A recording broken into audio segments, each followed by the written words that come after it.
A warm welcome to everybody here in Brussels at the Auto World venue, and we're delighted to be opening officially the European Innovation Council Summit of 2021, and a very warm welcome to everybody who's tuned in from home. We're sad you can't be with us today, but are looking forward to lots of interaction with you and from you. We also have an opportunity to network with you in this hybrid event. So a warm welcome. My name is Andrew Walker, and it's my pleasure to be guiding you through this particular conference. Without any further ado, I'd like to ask the co-host of this event to come and join me on the stage. We have Jean-David Malo, the Director of EICMEA, the European Innovation Council and SME Executive Agency. Jean-David, the floor is yours, sir.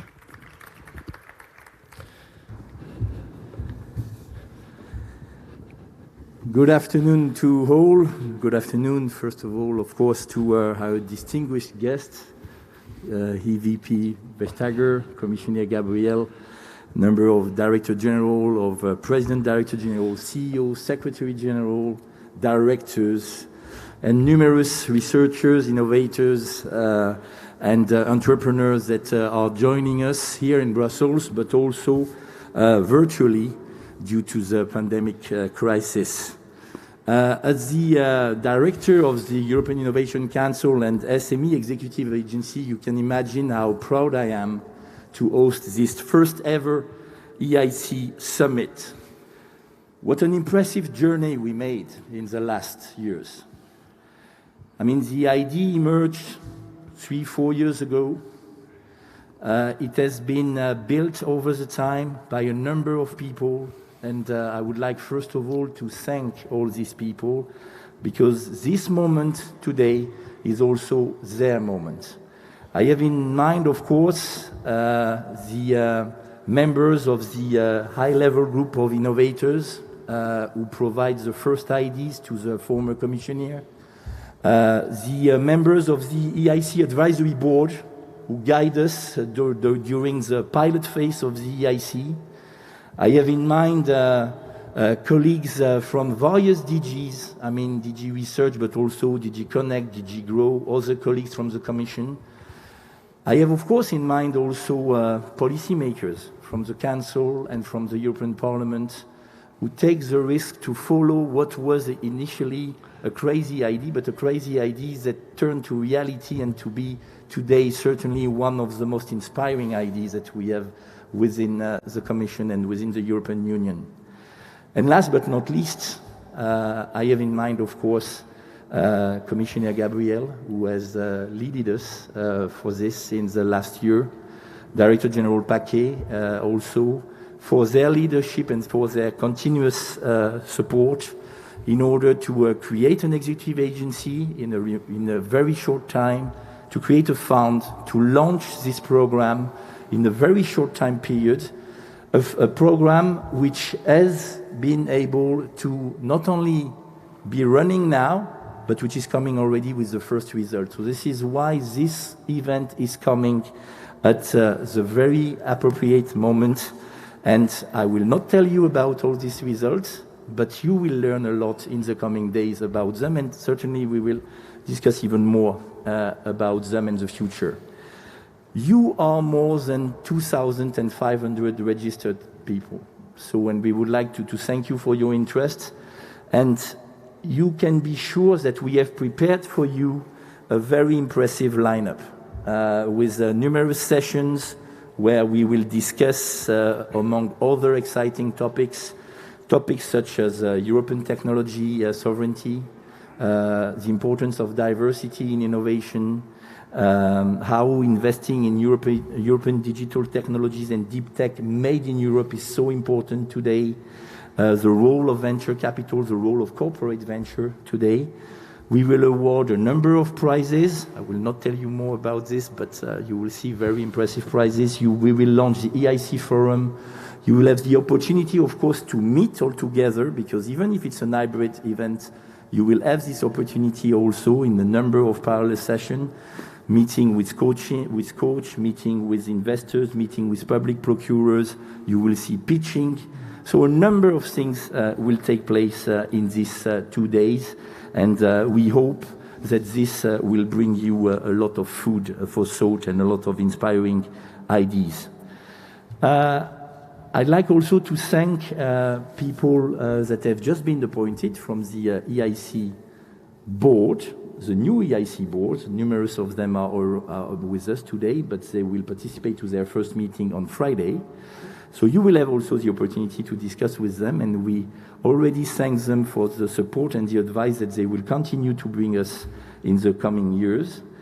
But now I want to stop because I was already too long, and we have the immense honor to have among us two very high-level speakers whose speeches I'm sure will inspire us.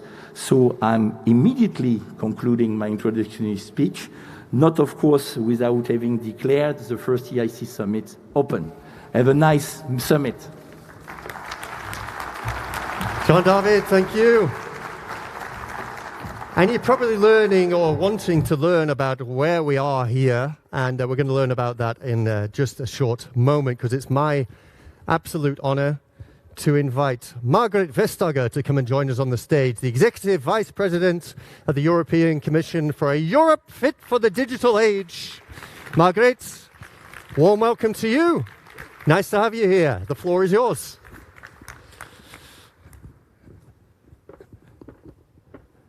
Ladies and gentlemen, it is an enormous pleasure to be with you here in Brussels today at the very first European Innovation Council Summit, launched in March 21.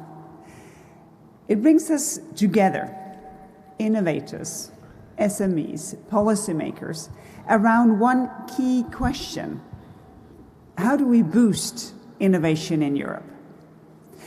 And how can the European Innovation Council best fulfill its role? Because the European Innovation Council is not just an additional tool, not just another program. It changes the way that we support Europe's deep tech innovation. I'm talking about innovation that can manage to overcome serious technological challenges so that we can find new ways to meet people's needs. And what's better place to discuss that than here in Brussels' outer world? All cars, vehicles around us, despite their very different styles, well, they all have relied on the same basic technology, the internal combustion engine. And they have done that for a century or more. But today, the age of petrol and diesel is ending, in large part thanks to innovations like new batteries that have changed the rules of the game. They have made it possible to build electrical cars that are no less practical than the old fossil-fueled ones. And that's what deep tech can do for us. It can give us the power to improve people's lives, tackle climate change, fight diseases, improve security, and create opportunities. It can help us to reach our sustainable development goals and create a brighter future for humanity in doing so. And that's good for all of us.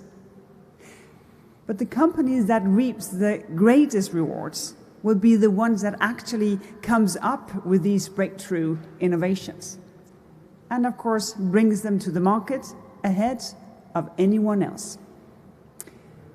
And we need to make sure that many of those companies, that they are indeed European, so that as a first mover, they can build global businesses that brings jobs, that brings growth, and that we can make sure that Europe plays its role in strengthening our future, both here at home and indeed worldwide. It's well within Europe's capacity. Our capacity to lead the way in big tech. Our universities, they are among the best in the world. producing research that is pushing back the boundaries of science and technology, that be in artificial intelligence, in quantum computing, in biotechnologies and new materials. And we understand how to turn research into commercial opportunities. In fact, we have just as many startups per person here in Europe as in the US. But that's not enough. What really matters is not just to start up, but to scale up. Small can be very beautiful, but if you want to make the leads in new technology, well, you need a certain size. And we still have a long way to go. From the same number of startups per head of the population, the United States grows 4 times as many scale-up companies as we do. And of the current crop of 700 unicorns around the world, well, Europe accounts for less than 50. So we have work to do. We are changing this. We know that finding funding to scale up is not an easy matter, especially when it comes to deep tech. The mRNA technology, which helped deliver hundreds of millions of shots of the coronavirus vaccines, they are a great example of European deep tech. And it did so within a year of the start of the pandemic. To the outside world, that may look as if that technology simply burst to the scene at the right time, sort of out of nowhere. But the truth is that, like most sort of other overnight successes, this one was a long time coming. It took decades of hard, precise work to go from concept to a drug that were ready for patients. Work that was funded in part by European money. And along the way, there were many experts who insisted that this technology could never work. That's the way of deep tech. The products it's developed can transform our economy and, of course, our society. But it can take a long time, and often there will be no guarantees that it can actually work.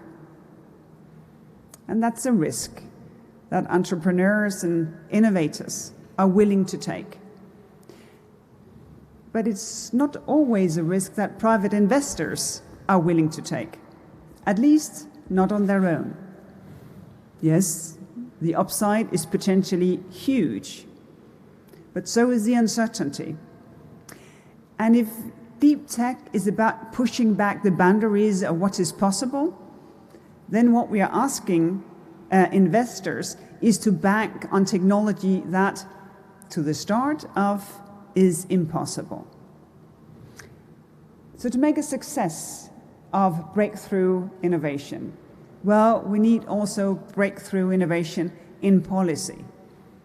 And what, of course, that is where the Innovation Council comes in. For the first time, we're using money from the European budget, more than 10 billion euros in all, to invest in deep tech. Not just by giving grants, but with venture capital style investment straight into the equity of startups.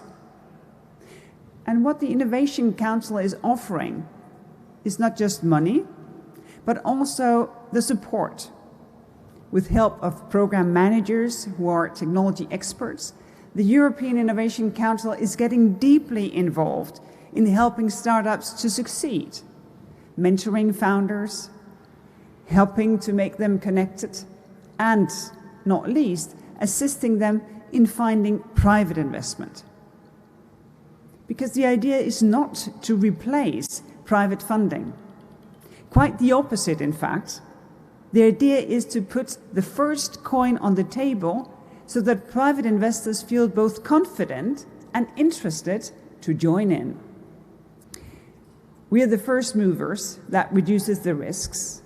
And that gives the other investors the trust the trust they need to put their skin in the game. And the results of the pilot phase these last few years show that this process is working. In that time, the European Innovation Council has invested some 3.8 billion euros in more than 5,000 startups and SMEs.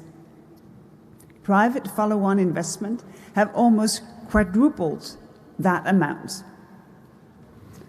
And it's supported by some 91 so-called Kintower companies, worth more than 100 million euros, as well as 2 billion euros unicorns in the Swedish biotech industry. But it's not just about the numbers. It's also about directing funding where it can do the most good. 90% of the startups, which are scaling up pillar of the European Innovation Council, the EIC accelerator is supporting, well, they are doing the work that will help reach the Sustainable Development Goals. And out of the 200 or so startups that got funding last year, more than 70 is working on innovative solutions to fight COVID-19. And more than 60 on the technologies that will support the Green Deal. These technologies, they're still new. But it won't take long before they become the basic building blocks of our future. There will come a time, for instance, where today's biotech innovations, well, they are the new ways of develop the use of AI in healthcare, as well as fundamentals to modern healthcare systems that antibiotics or MRI scanners are now.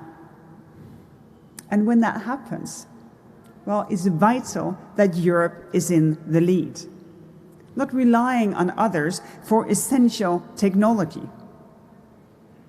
We've seen in the past, with the consumer internet, for example, how falling just a bit behind in innovation can lead to losing markets. But it doesn't have to be that way.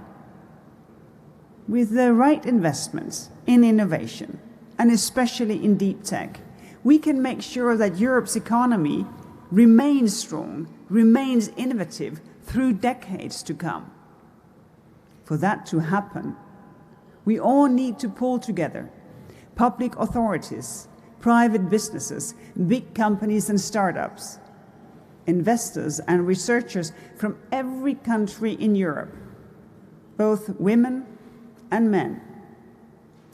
So it's great to see so many of you here today, from all of those different backgrounds, different perspectives, and not just to celebrate what the European Innovation Council has achieved so far, impressive though it is, but also to prepare the ground for the future, so together we can make impossible happen. Thank you very much. Thank you, Margaret.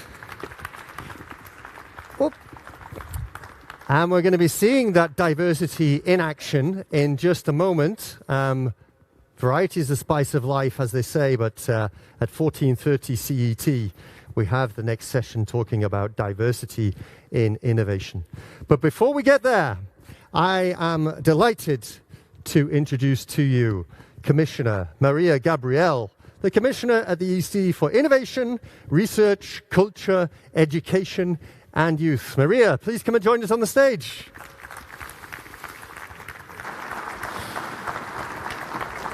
The floor is yours.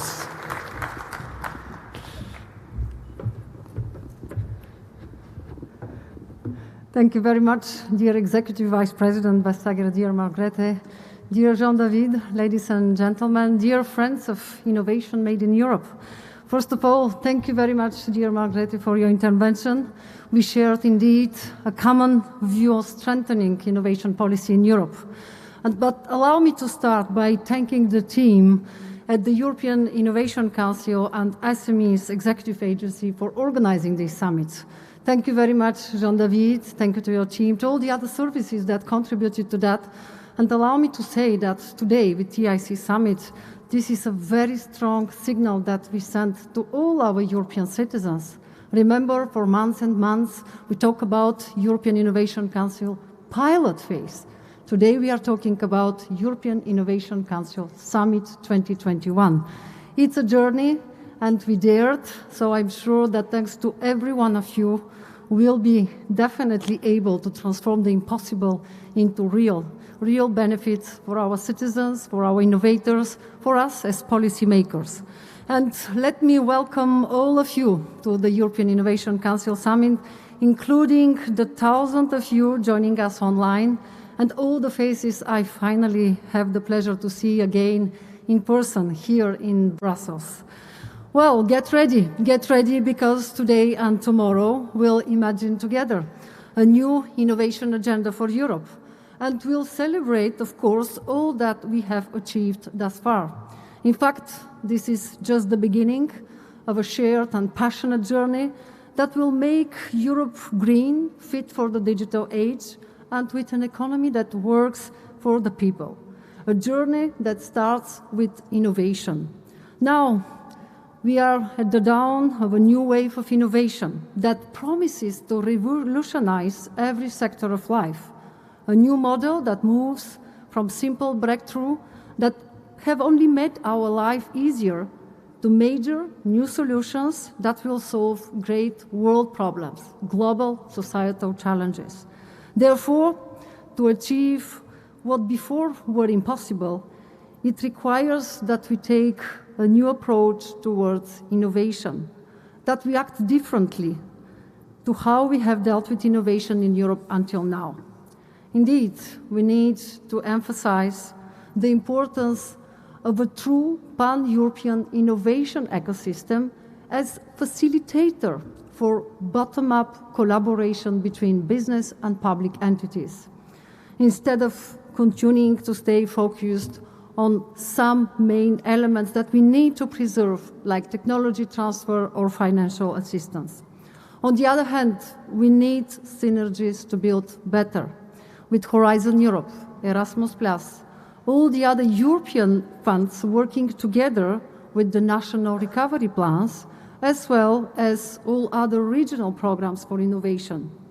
All in all, we need a new innovation agenda for Europe to ensure that the innovations of the future happen in Europe. And this needs to be co-created with you, with industry, unicorns, ecosystem leaders, founders, and VCs. Because, make no mistake, successful policy is dependent on people, our talents, just like it is the people with enthusiasm, drive, good ideas, and willing to take risks that are behind all innovations. This means that if in the past innovation was confined to huge corporations and research labs, these days we need to focus on you, the next generation of innovators and pioneers, entrepreneurs, students, civil society, and particularly women. That is also why the European Innovation Council is focused on the deep tech innovators, drawing from the successful long-term experience of the European Research Council. Thank you very much, Maria Lepting, for being with us, and at the same time in close collaboration with the European Institute of Innovation and Technology. I'm proud to say that the model of the European Innovation Council is already delivering impact. In 1 year, the European Innovation Council has approved investment in 137 innovative companies from across 23 countries. But it is not only about public funding. Margaret, you said that. It is about crowding in private investors. And I'm happy to announce that since its creation, companies funded by the EIC Accelerator have raised 9.6 billion euro in private following investments. That is almost 3 times the level of the initial public investment. The EIC has already proven to deliver. By the way, maybe I can share, Jean-David, the good news. As of today, we have the 3rd unicorn that is here thanks to the European Innovation Council too. So I think that, yes, that's exactly what we need. We need to continue to improve and support innovators across Europe. To do so, We much listen to the experts, and I'm grateful that just last week we appointed our new European Innovation Council board, a group of inspiring, experienced innovation leaders that will support the European Innovation Council in setting out the strategy for the future implementation. Many of them are here and will, of course, actively participate in the discussions. In that context, we'll soon appoint a president of the European Innovation Council board and will welcome applications until the 17th of December. I now count on your help to turn the European Innovation Council into a factory of unicorns, just like in only 10 years we turned the European Research Council into a factory of Nobel Prizes. To conclude, let me highlight the upcoming moments of the European Innovation Council Summit, for which I particularly call for your help. First, don't hesitate to follow the award ceremony for the European Capital of Innovation Awards tonight. Recognize the potential of cities and regions to become hubs for innovation, and don't hesitate to connect with local public administrations to take advantage of flagship European initiatives, such as our European mission to achieve 100 climate neutral and smart cities, or the new European Bauhaus. Second, don't hesitate to attend the presentation of the Women Innovators Awards. Learn from these inspiring examples of women entrepreneurs making the world a better place, and look into synergies of scale-ups with these extraordinary projects. And finally, join tomorrow the launch of the European Innovation Council Forum, the second day of the summit, and please take part in this new platform, bringing together innovation actors at the European, national, and regional level, because that's our chance, that's our tool to ensure we have a smooth and effective support for innovators across Europe. So now I would like just to say, enjoy. I wish you a fruitful European Innovation Council Summit, full of important discussions and networking opportunities. Thank you very much.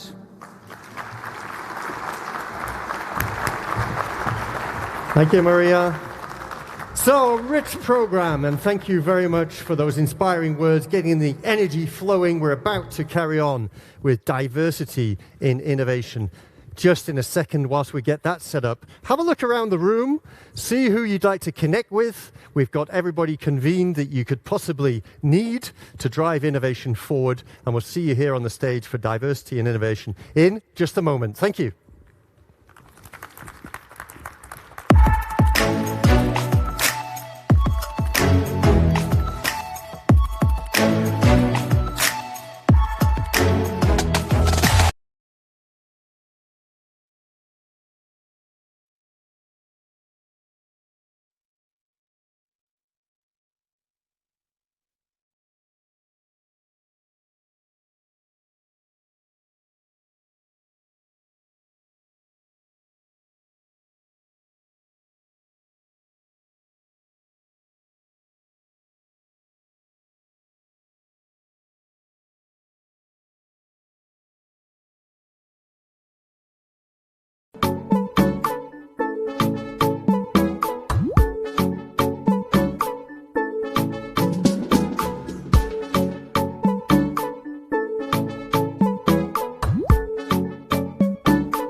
Well, great. Good afternoon, everyone. It's a real pleasure to welcome you for this panel on diversity and innovation.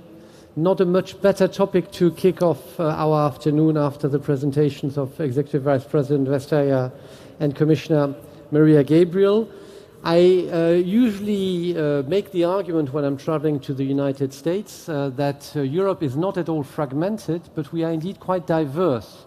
But I think this diversity is 27 different research and innovation cultures, and in the area of innovation and research where ideas need to come together and be exchanged, it is, I would argue, a particular European asset. And we will explore in the panel with our panelists how indeed diversity is an asset in innovation.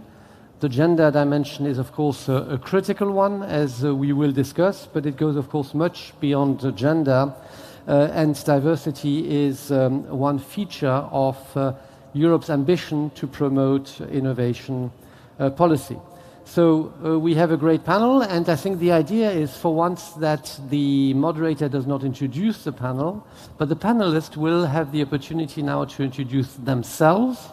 And with that introduction, maybe also give us already a first glimpse of how you are looking at this question of diversity, gender in innovation. And I have the pleasure to start with Maria Leptin, one of the persons most talked about in Brussels these days. She took over her responsibility as President of the European Research Council just a few days ago. And Maria, I'm delighted to have you in the panel with me. Over to you. Thank you, Jean-Eric. It's a great honor and great pleasure to be here. You may wonder why I'm here. Let me introduce myself. My name is Maria Leptin. As Jean-Eric said, I'm now the President of the European Research Council. I'm trained as a basic research scientist in biology, genetics, and I'm a professor at the University of Cologne. I've spent my last 12 years as the director of the European Molecular Biology Organization, and have now transited to EIC, both organizations that select bottom-up science exclusively on the criterion of excellence. Now, as a research scientist, I, of course, understand the need for diversity. The greatest ideas are born when different concepts rub against each other, and it's important for scientists to expose themselves to that. There's no point in exposing yourself to people who are the same age, the same race, the same socio-ethnic background as yourself. You want diversity to succeed in science. And the Commission has already mentioned it. The COVID vaccine is, of course, a fantastic example of that. Many, many different branches of research, many of them dating way back, have come together in these people, in this invention. So I'm totally in favor of diversity and see the absolute need for it. I don't believe we have enough of it, but more of that later. Thank you. Maria, thank you very much. And I move straight to Mark Ferguson, head of Science Foundation Ireland, but also President of the first EIC board, now member of the new EIC board, so someone particularly familiar with innovation. So thank you very much, and thank you for the invitation to speak. I would make 2 points. First of all, if you look analytically at businesses that are more diverse and more diverse at the top, either in the senior management or in the board, then they are more profitable. So the bottom line is diversity hits the bottom line. You are more profitable if you are more diverse. And that's for the very good reason that Maria has just said, that you basically get different ideas, you get different ideas from different people. And the second point I want to make is that diversity is probably the most fundamental biological principle, because natural selection works on diversity. And I always describe innovators as being mutants in the system. And mutants in the system is kind of important. It means that you're there to change, but you're also compatible with the existing system. A bit like the example we heard earlier from the Commissioner, how electric cars are taking over from petrol engines. They're disruptive, but they're also in the same game. They're compatible. So diversity is very, very important principle biologically, And it's a very important principle for us to embrace in order to make both scientific advances and to translate those advances into innovation, and innovation that is profitable.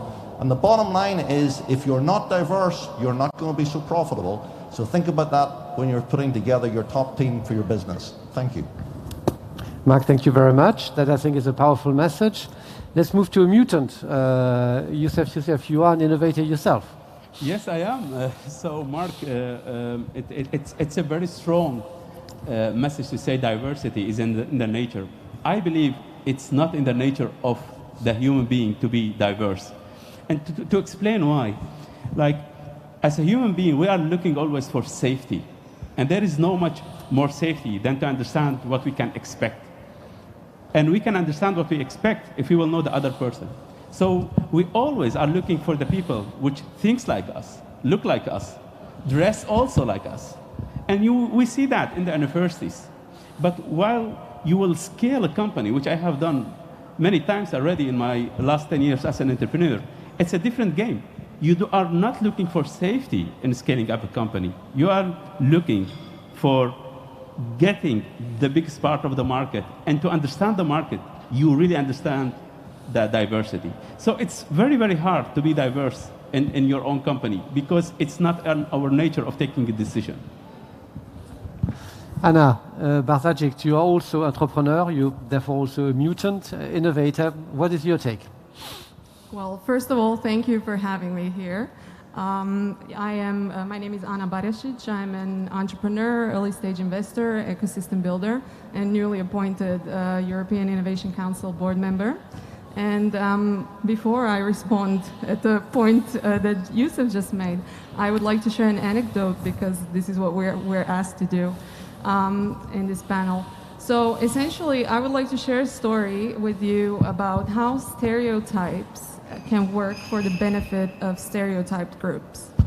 So before all this COVID mess hit, I was invited to the Middle East, to Oman, and for a series of entrepreneurship and investment related activities. And at this final event with all these companies and entrepreneurs there, I realized in the audience is a bunch of girls. This was very unusual for me because we have so many companies, events, and so many pitching events, and in reality, we don't get so many girls in the audience. So when I approached them, I found out from them that every girl almost is either a computer scientist or a software engineer, and I was really impressed because I wouldn't expect that in Oman, Muscat. So I asked them, what's the deal here? And they said, look, being a computer scientist, having a startup is a part of the women's role. And the real jobs are in oil and gas industry, which are men's jobs. So I think this is a great point where we have the change of the social norms in a society which drives the opportunities for entrepreneurship. And to your point, I totally agree with you. I mean, evolutionary, we are totally prone to intergroup bias. However, we need to be stronger than that because we don't live in caves anymore, you know?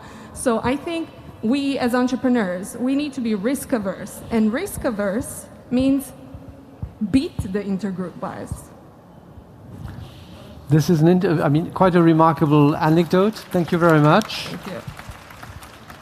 And maybe we start indeed with the gender dimension of diversity. Many say, and I tell it to my daughter as well, that the future is female. What exactly would that mean for you and also in your activities? Maybe we could elaborate. Anna, can we start with you? Yeah, absolutely. So first of all, I would like to emphasize that I personally think the future belongs to all of us.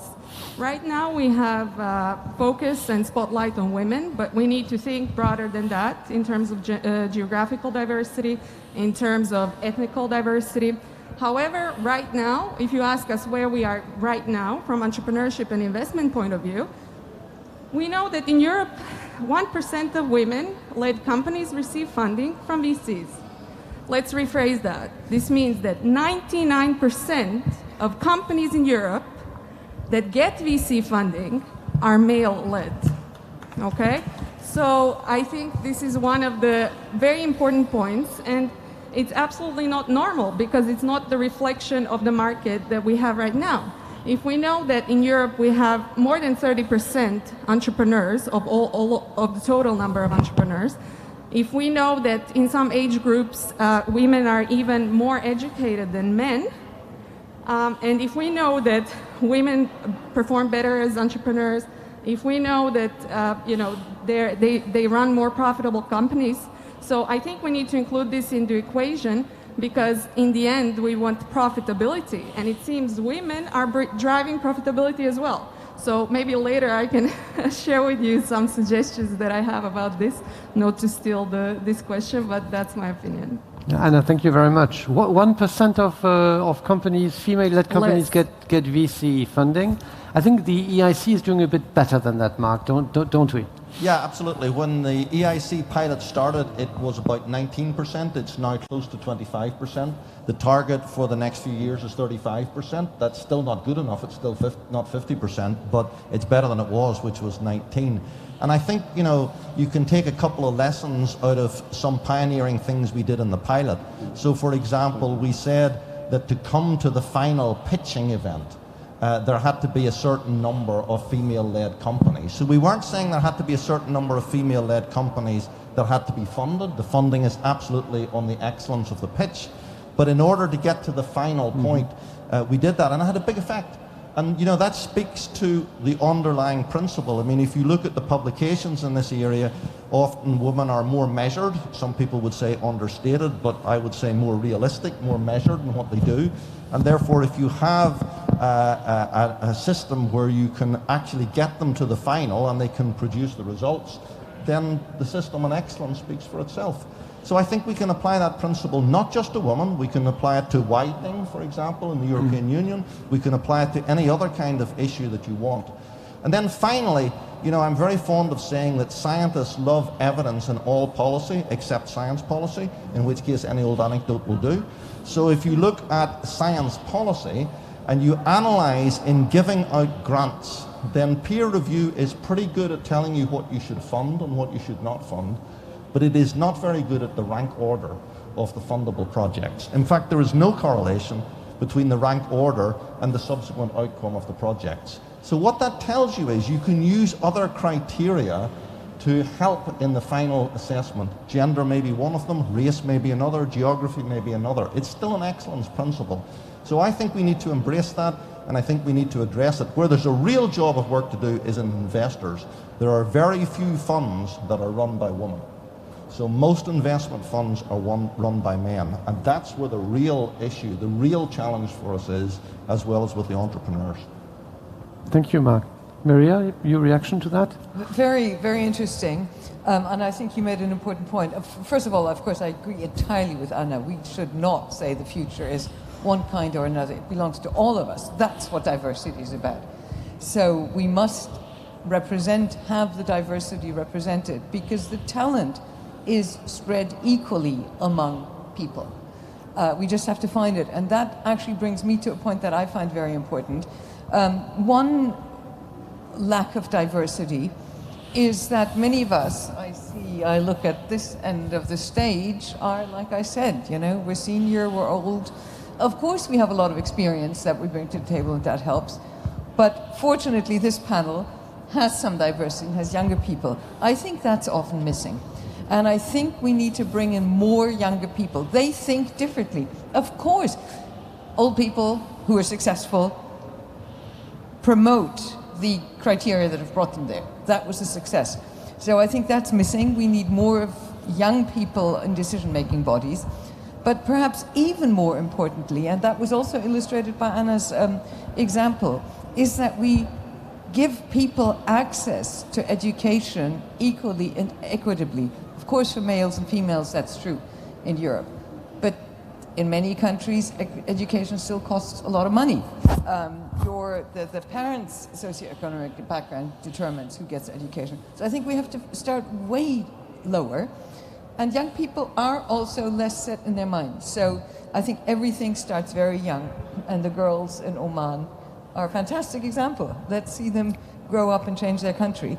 But we've got to do the same. Okay, I mean, this is now the first time that in a panel I'm challenged on generational diversity. It's a very good point, Maria. So I think it's an excellent point. You know, missions are part of the European Horizon Europe, and people often talk about the man on the moon. Yeah. So what was the average age of all employees on NASA when they put a man on the moon? Answer, 26. Oh. The average age was 26. Young people put a man on the moon. How many times do you hear that said? That's an amazing 26. Is this a hard? It must be a hard fact if you're bringing it forward, Mark. That's quite. I'll use it again. You said you can comment on the future as female, but it's broadening already, so don't hesitate. Yeah, it's actually maybe a funny story to tell. When I started my business, we were hiring the same age, so it was 23, and we thought like, we are a young company. But the older we became, the same age we were hiring. So at this moment, we are hiring 30 plus. And then I thought, like, I told to the MT, like, guys, do you see we are becoming one of them?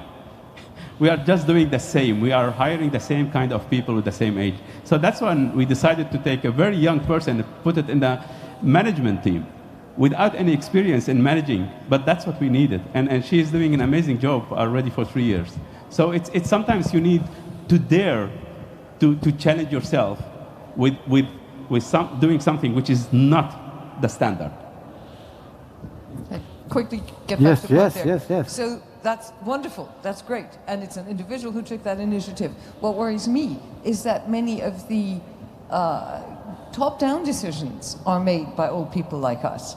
And they are invariably old. And they're going to determine our future. I mean, I try to stay away from that. I do too, of course. I'm the head of an organization.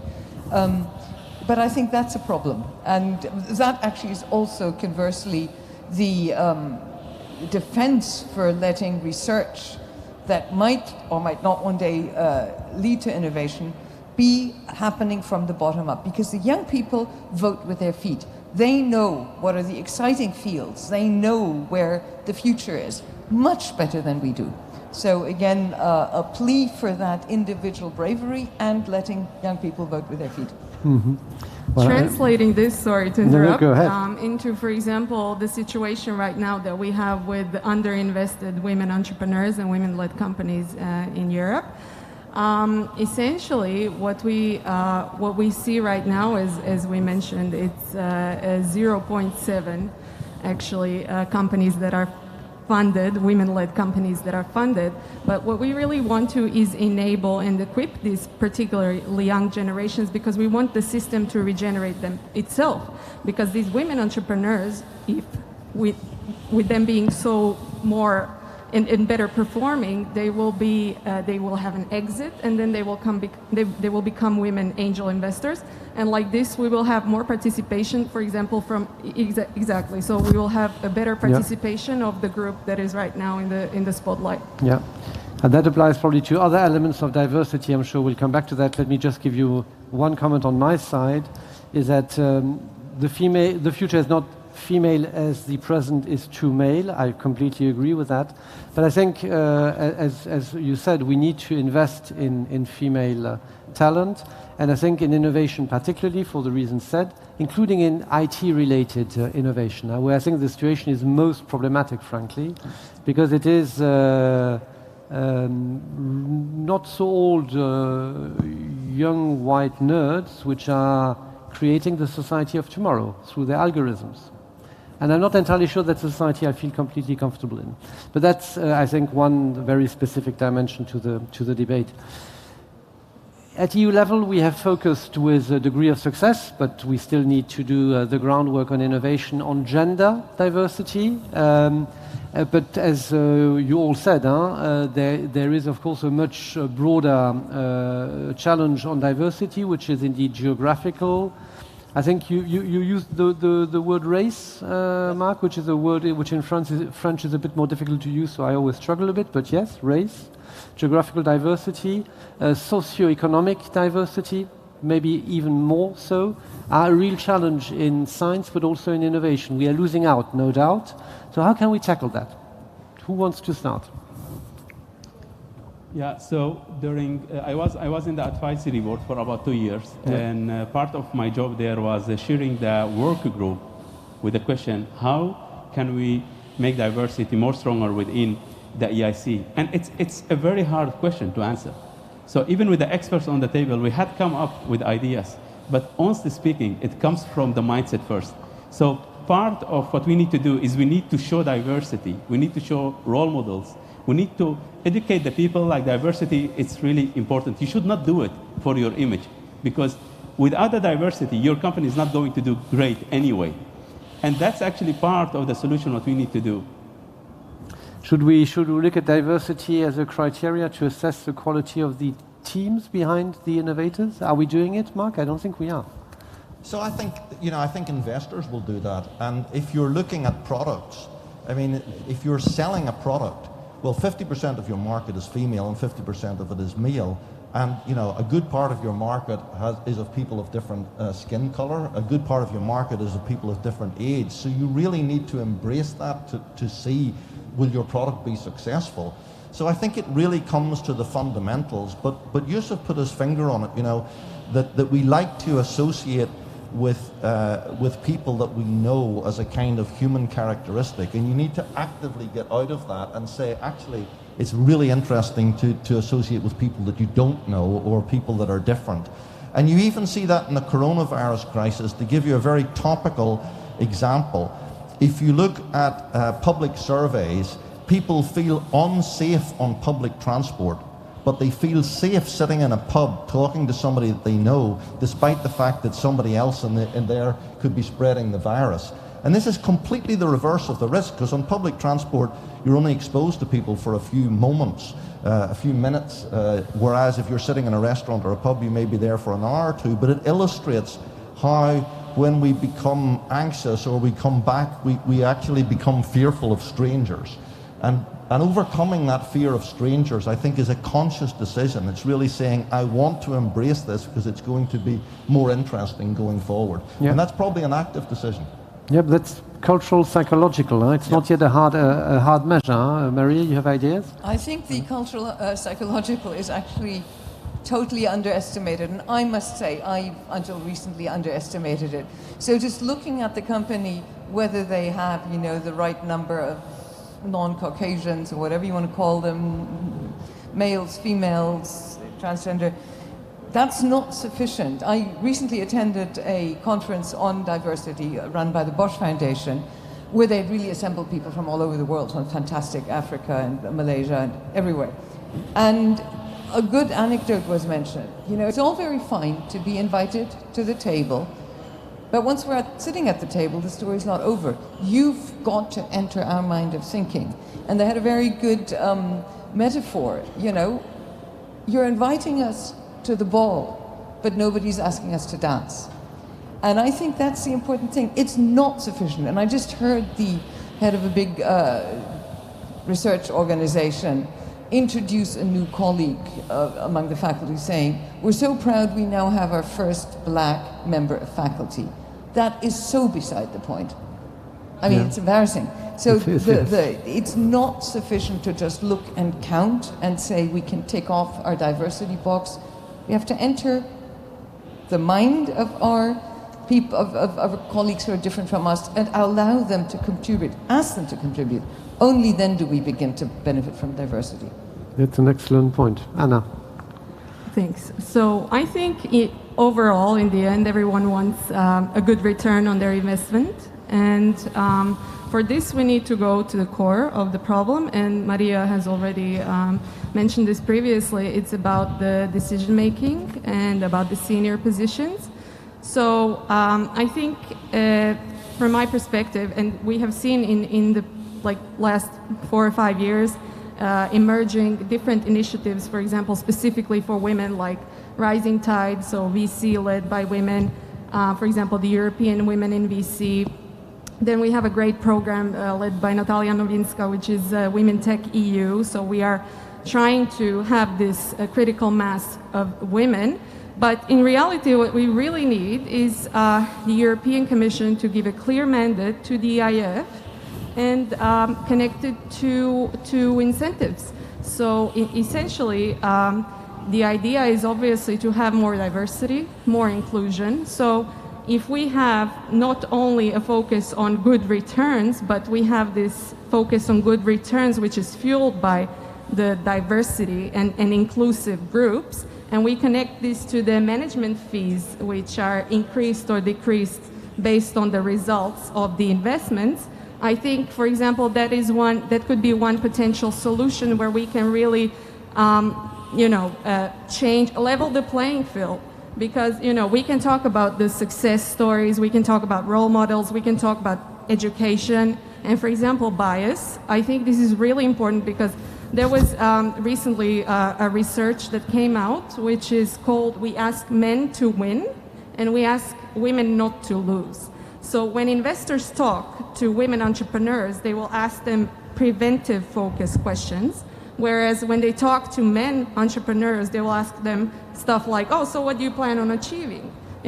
So it's a very complex question, but I think it needs to be tackled at the core.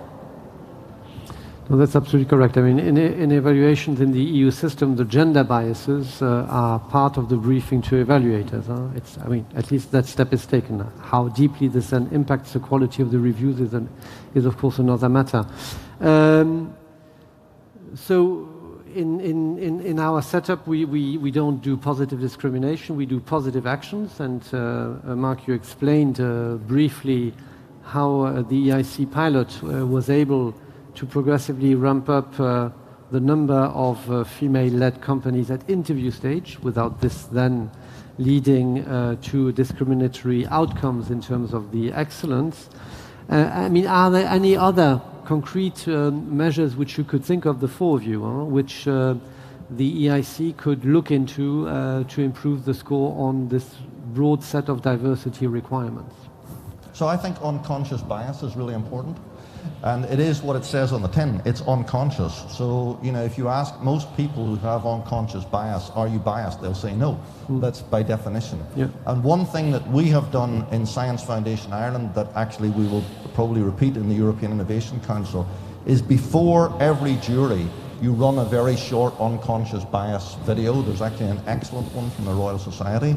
It only runs for a couple of minutes, but it reminds people that they need to pay attention to unconscious bias. And then at the end of the evaluation, you ask yourself the same question.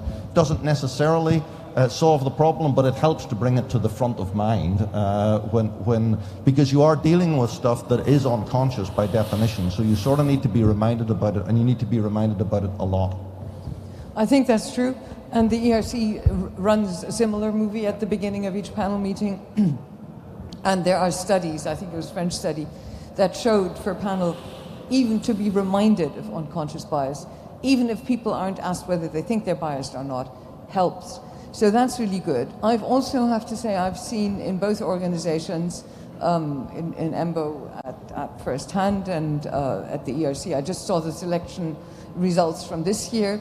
The proportion of women is rising, so awareness has had an effect. In our EMBO membership elections, women are, and this is an anonymous election, so nobody has to do anything for show, women do disproportionately, massively better than men. So the awareness is there, but like I say, and so, we will see women coming to the fore. We had two senior politicians here this afternoon, both female.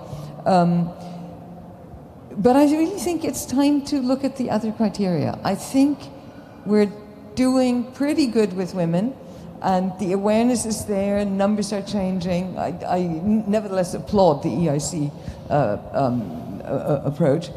But how do we get all the others in? How do we get the people who are coming into Europe as refugees now? How do we get them to be innovators, entrepreneurs in 5 or 10 years? How do we deal with the people who live in parts of Brussels that are difficult?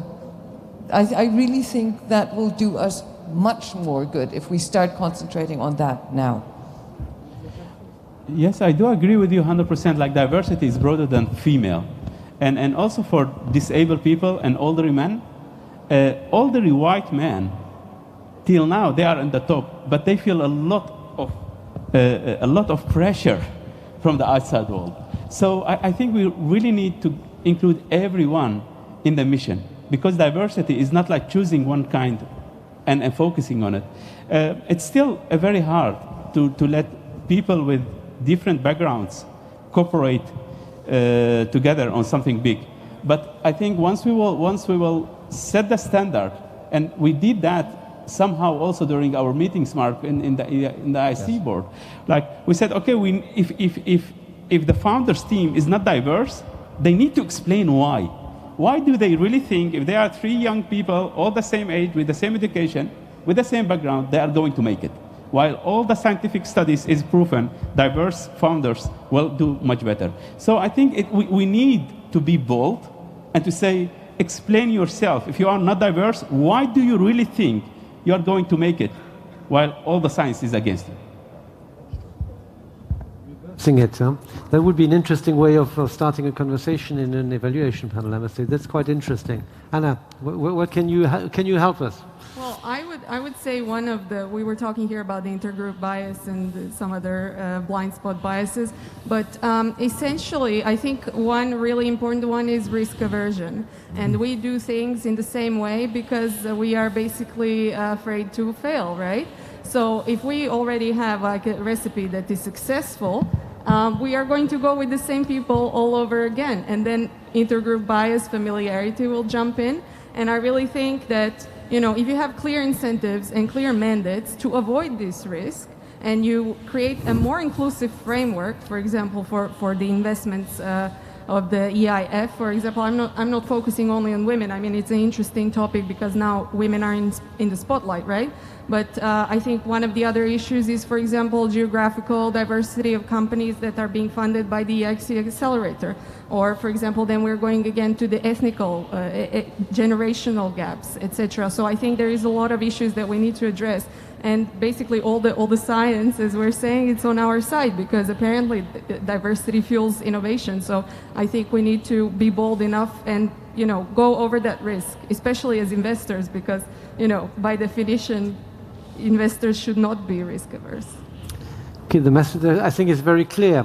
So can I see whether this resonates with the room or the audience more generally? I have a couple of questions, but they're not particularly related to the panel itself. So is there anyone who wants to come into the discussion here in Auto World? Yes, we have one question here in the front. We have micros, I think, which are première rangée, là juste devant, troisième rangée, madame. Voilà, thank you.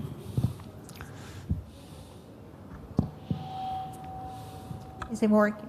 Yeah. Okay, women are normally assessed on performance for leadership roles, and the bias is that we are not actually able to lead in general, and how you tackle that. And the second thing for the European Commission, because it is true, it is fundamental to have women forward and to maybe make it an element, a component for the evaluation itself, and even other forms of diversities. But there are a lot of people who think, is it not going to affect quality in the decisions? How do you tackle all this?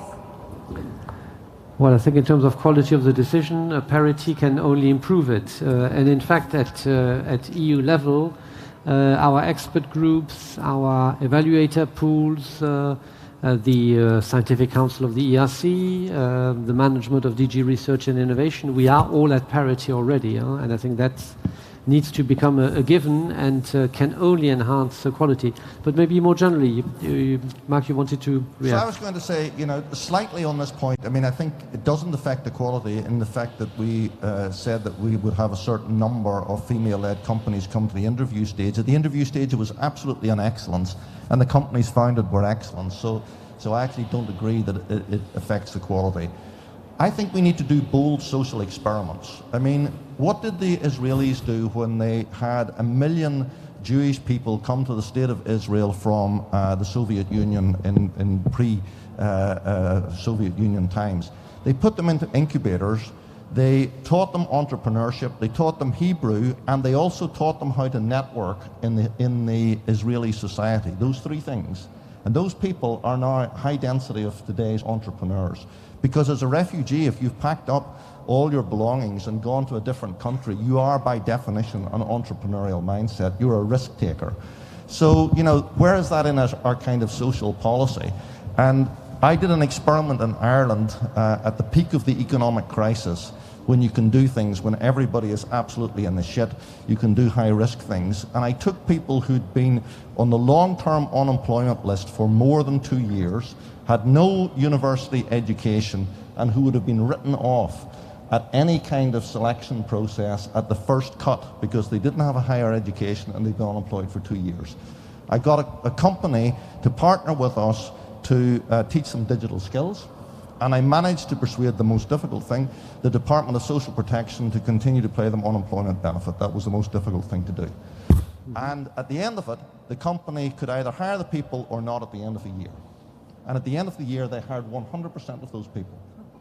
And if you go back into that company now, 10 years later, you will see, and you talk to the company, they say they're the most reliable employees. They feel a sense of loyalty because they were given a chance. It's made a generational change for the state, a huge benefit in terms of long-term unemployment and social distress.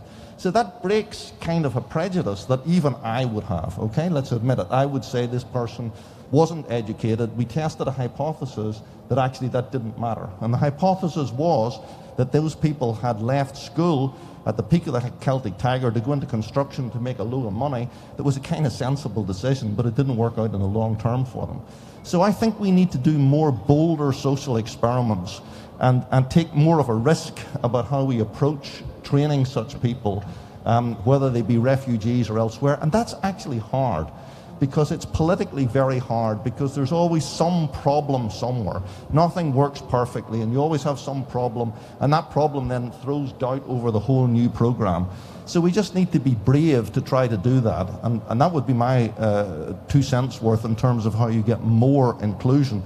But by definition, people who are refugees have an entrepreneurial high-risk mindset because they've packed up their entire livelihoods and gone to a different country. How many people think of it that way? Not many. Anyone wants to come in? Did you scale up this successful experiment? Did Ireland scale up this rather remarkable experiment?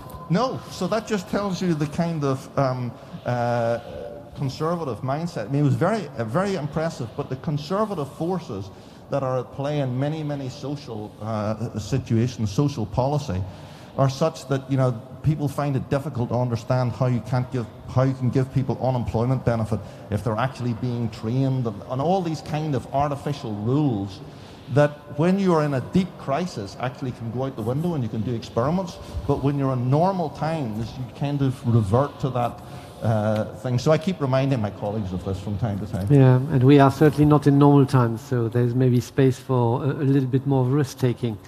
Does anyone else wish to come in? Yes, we have someone in the back in red, seen from here. Donc au fond de la salle, au milieu en rouge. Merci.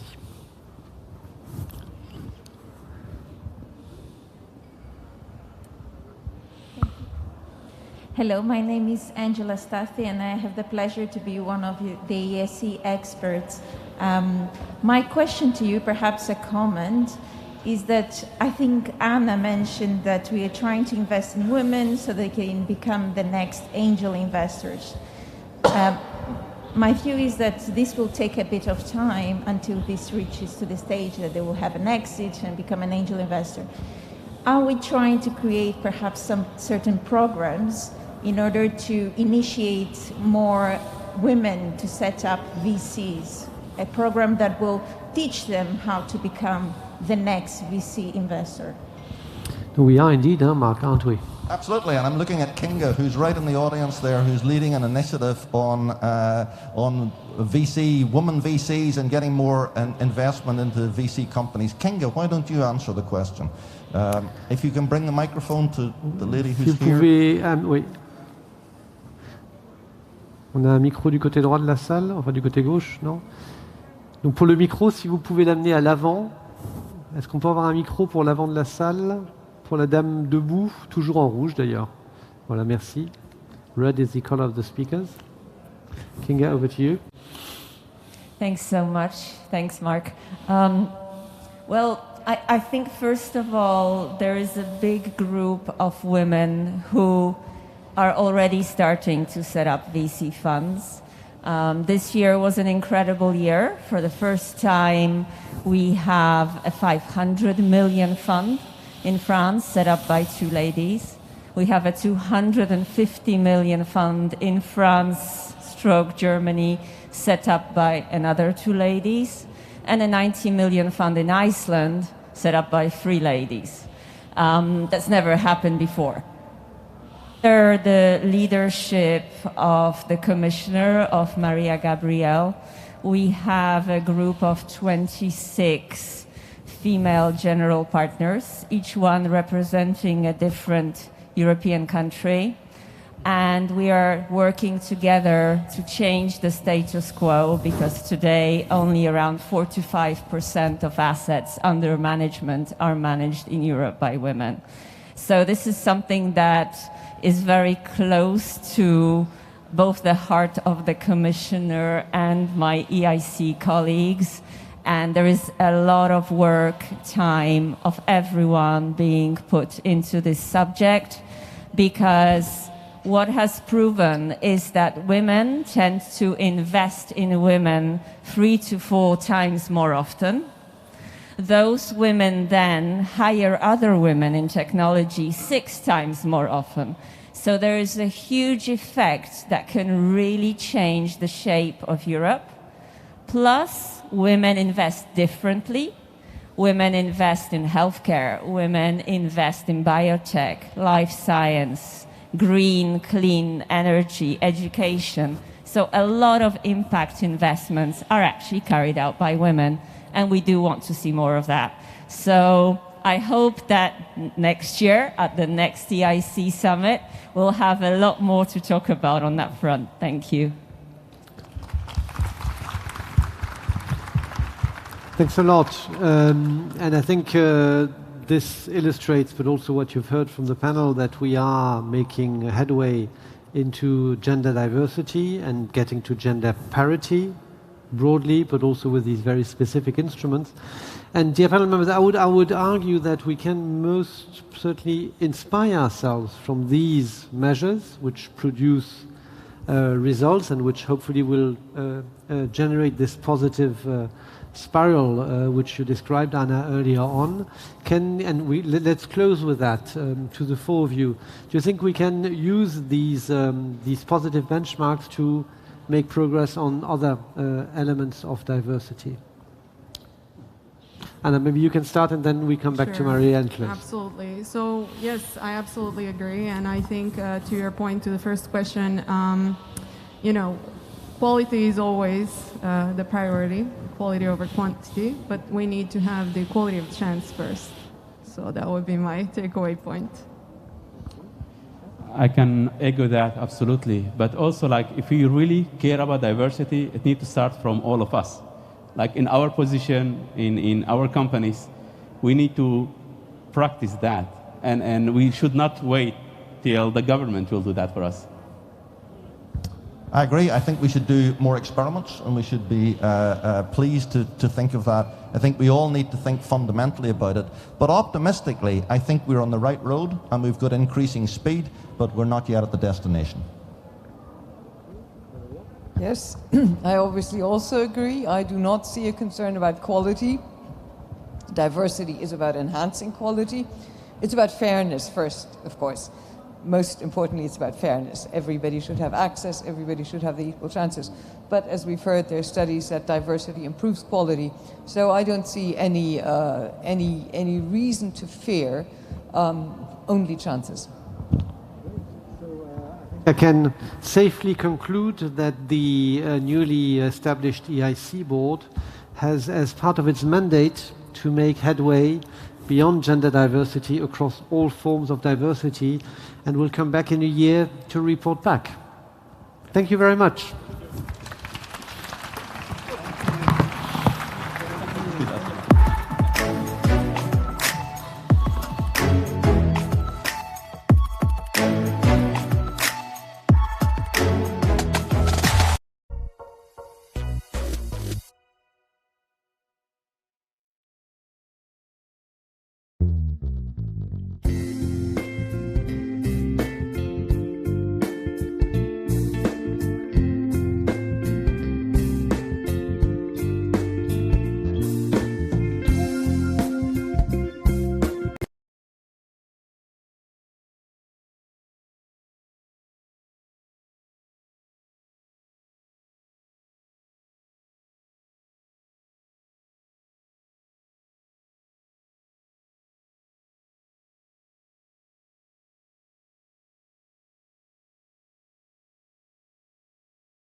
Good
afternoon, everyone. Hi, my name is Kerstin. I'm the co-founder and CEO of Openers, and we help companies to scale up in Europe. And we're here today to talk about investing in deep tech in Europe.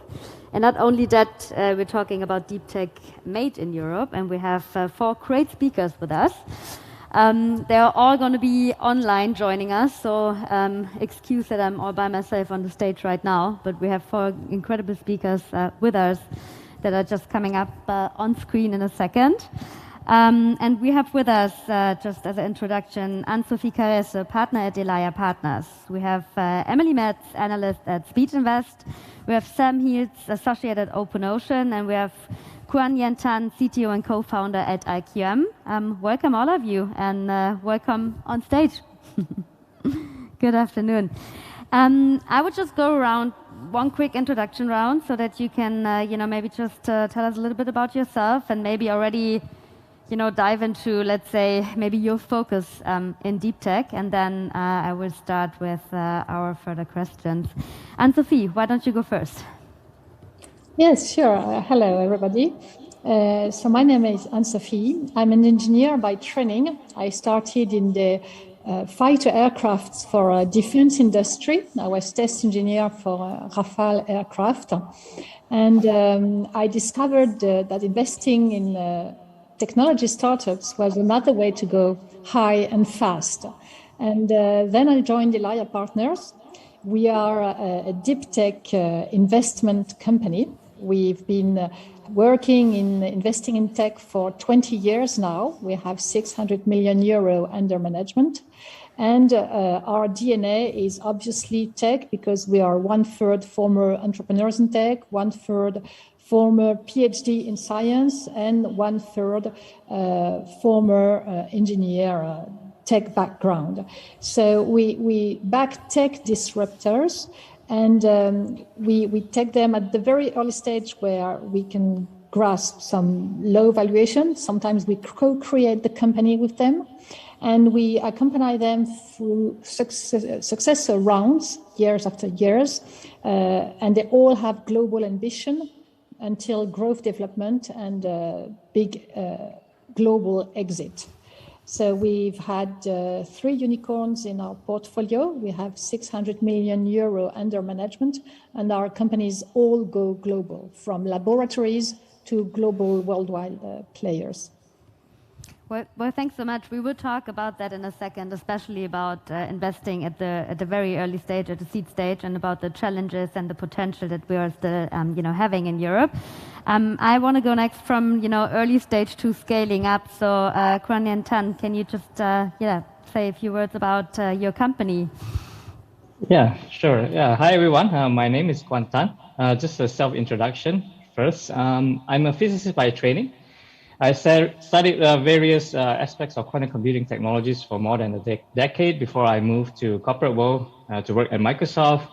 And then I sort of moved to this startup world by founding a company called IQM with 3 other physicists. My role in the company is the CTO, and I oversee, of course, the R&D, engineering, and eventually productization of quantum computing technologies. So IQM now is a scale-up company after a little bit less than 3 years, with 130 people span across 3 countries in Europe. We build quantum computers based on superconducting qubits technology, and we deliver it to customers on premises. Thus far, we have closed 2 rounds of funding, namely the seed funding round and the Series A, and we have a couple of successful sales cases also. So of course, like quantum computers, the aim is like one day we can solve like enormous and life-changing problems, because you can solve like computationally challenges that are not solvable by any classical computers of today. And these problems, of course, are very interesting. They come in many different forms in physics, chemistry, and biology, like for example, in molecular simulation, drug design, materials design for batteries, optimization problems, just to name a few. Thank you so much. Like just before I head over, is the audience hearing the stream okay? Like our online guests? Yeah? Okay, thanks. So thanks for that, and we will go into and look into the potentials and trends. And I mean, obviously, quantum computing is D1 that we're talking about. So we will learn a bit more about that in a second. But before that, we go from trained physicist to trained physicist. Emily, can you just introduce yourself? Of course. Thanks for having me today. Really glad to be with you all, half virtually, half in real life. So as you said, I'm also a physicist by training. I used to work with 2D materials, so did a bit of time in the labs and in the white rooms paving away, but pretty quickly realized that I was much more concerned with taking technology out of the labs and into the real world, rather than doing the much more difficult work, which is staying in the labs and actually developing the tech. And that led me to deep tech and my role at Speed Invest about a year and a half ago. So Speed Invest, we're a pan-European fund with offices all over Europe, in France, Germany, and the UK and Austria. Also early stage investors, and within the deep tech team, we look at all the usual suspects of deep tech, from AI to ML to quantum, material science, semiconductors, and more. And I'd say that my personal focus of investment has really been around quantum as well. So hopefully I can contribute to this conversation too. Recently just finished another master's in quantum technologies to make sure I can know what I'm talking about and keep staying true to the scientists that we're helping. And yeah, I'll leave it from there. So thanks for having me. Perfect. Thanks so much. We will dig about that a little bit deeper. But last but not least, Sam, tell us about your work at OpenOcean and your focus. Yeah, sure. Hi, and thanks for having me on. So my background's not as academic as the other ones, so I'm going to sound very silly now. So I have a vanilla computer science degree and actually got that because I originally wanted to build video games as a youngster. Quickly decided that wasn't for me, and I ended up actually building enterprise software at JP Morgan around cash management just after the financial crisis. Did that for some years and then stopped writing code and started growing companies and became an operations manager at Uber when it was kind of going gangbusters around 2015 and growing like crazy. Did that for some time and then went super early and joined a full fiber broadband company as a director of customer experience. And then I started doing sales and marketing. So I've kind of done it all, I guess, without doing like actually following the finances. So, and now I find myself the past few years I've been at OpenOcean, which has been phenomenal. And for those who don't know, OpenOcean's background is really founding MySQL and then later MariaDB, which are obviously two major, very technical companies that come out of Europe. And of course, MySQL in particular was very seminal at the time. Because of this, as you might imagine, we focus a lot on open source technology, which I think is a growing trend, particularly in Europe, I might add. We look a lot at data infrastructure, quantum. We're very proud to say IQM is also in the portfolio of OpenOcean, and we love working with those guys.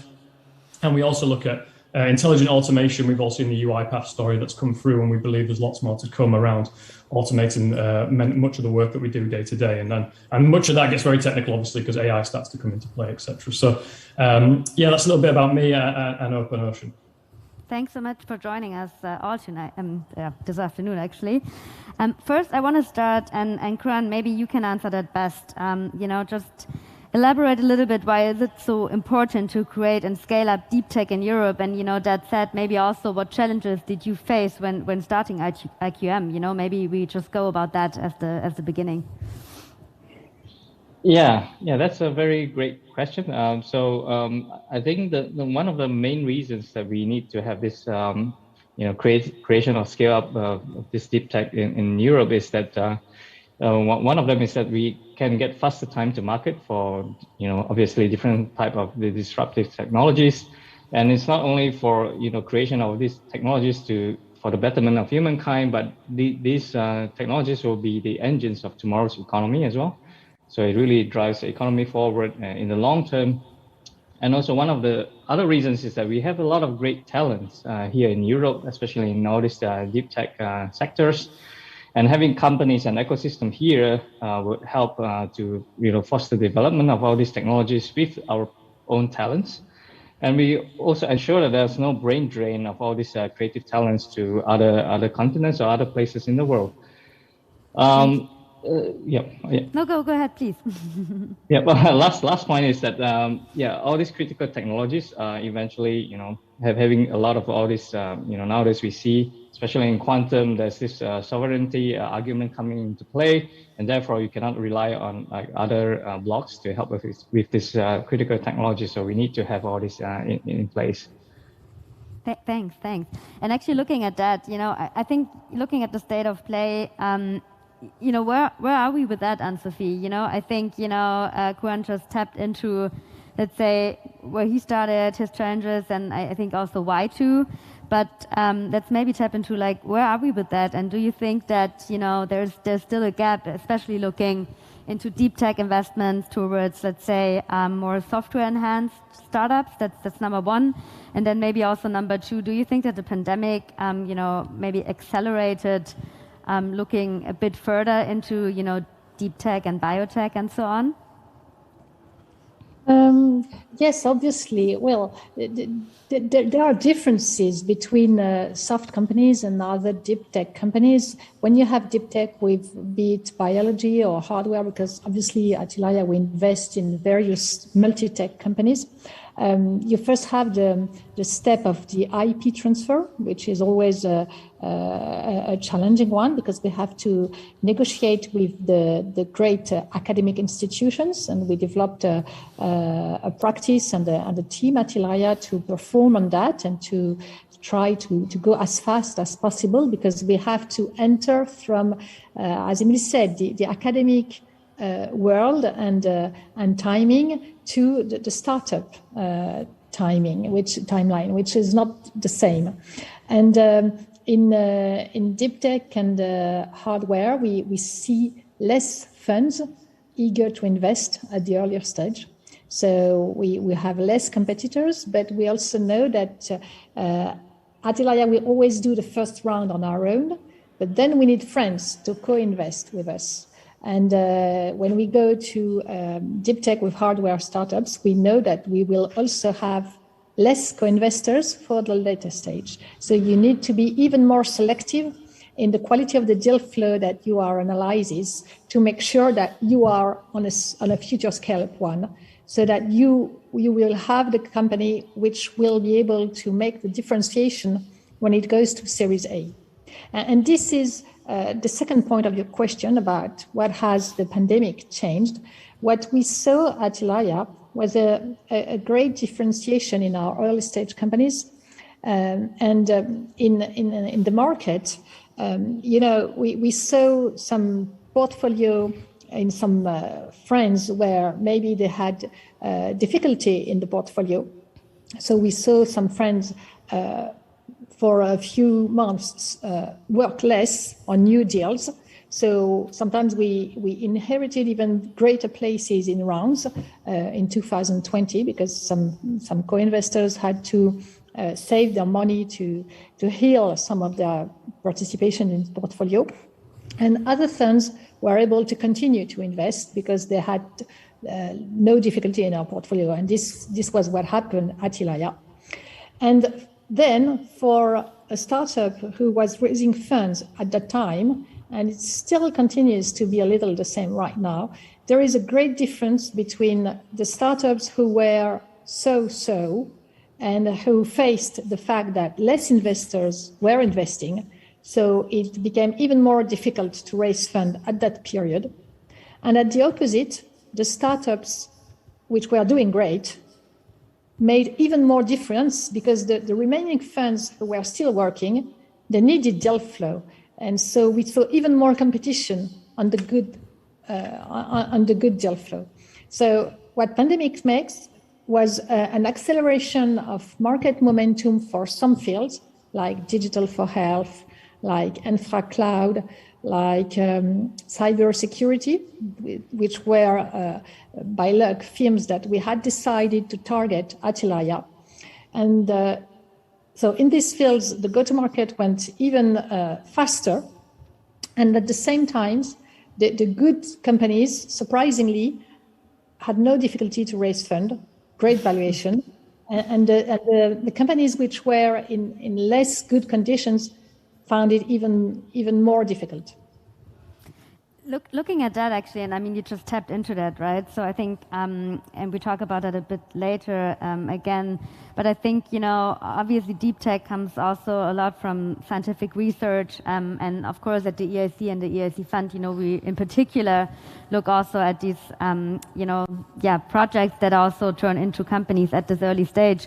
Like just looking at the deal sourcing also from your end, like where do you start and how early are you having conversations with them? Is that already at the scientific status quo at the university? Like how do you go about that and how early do you talk to them really to kind of discover the potential, I guess, of this upscale? Anne-Sophie, maybe you can just answer on that and then we go over to Sam. Sure, with pleasure. It's never too early to talk. A few of our companies, we happen to know the scientific researcher when he was still at the laboratory with no idea about creating a company. Akimia, for instance, which is an AI company for drug discovery, it's a researcher from physics department who had put in algorithm the Schrödinger equation, calculating molecular orbitals. And this researcher had been working 15 years to put the Schrödinger equation in algorithm. And we happened to meet him in the laboratories of École Normale Supérieure in Paris, just because we are several at ELIA coming from this school. And we know the head of the laboratories, they are in our personal friend network. So we met Maximilien, who had done this great algorithm, being able to calculate with approximations the Schrödinger equation. And we were thinking, what could be the use of such a thing?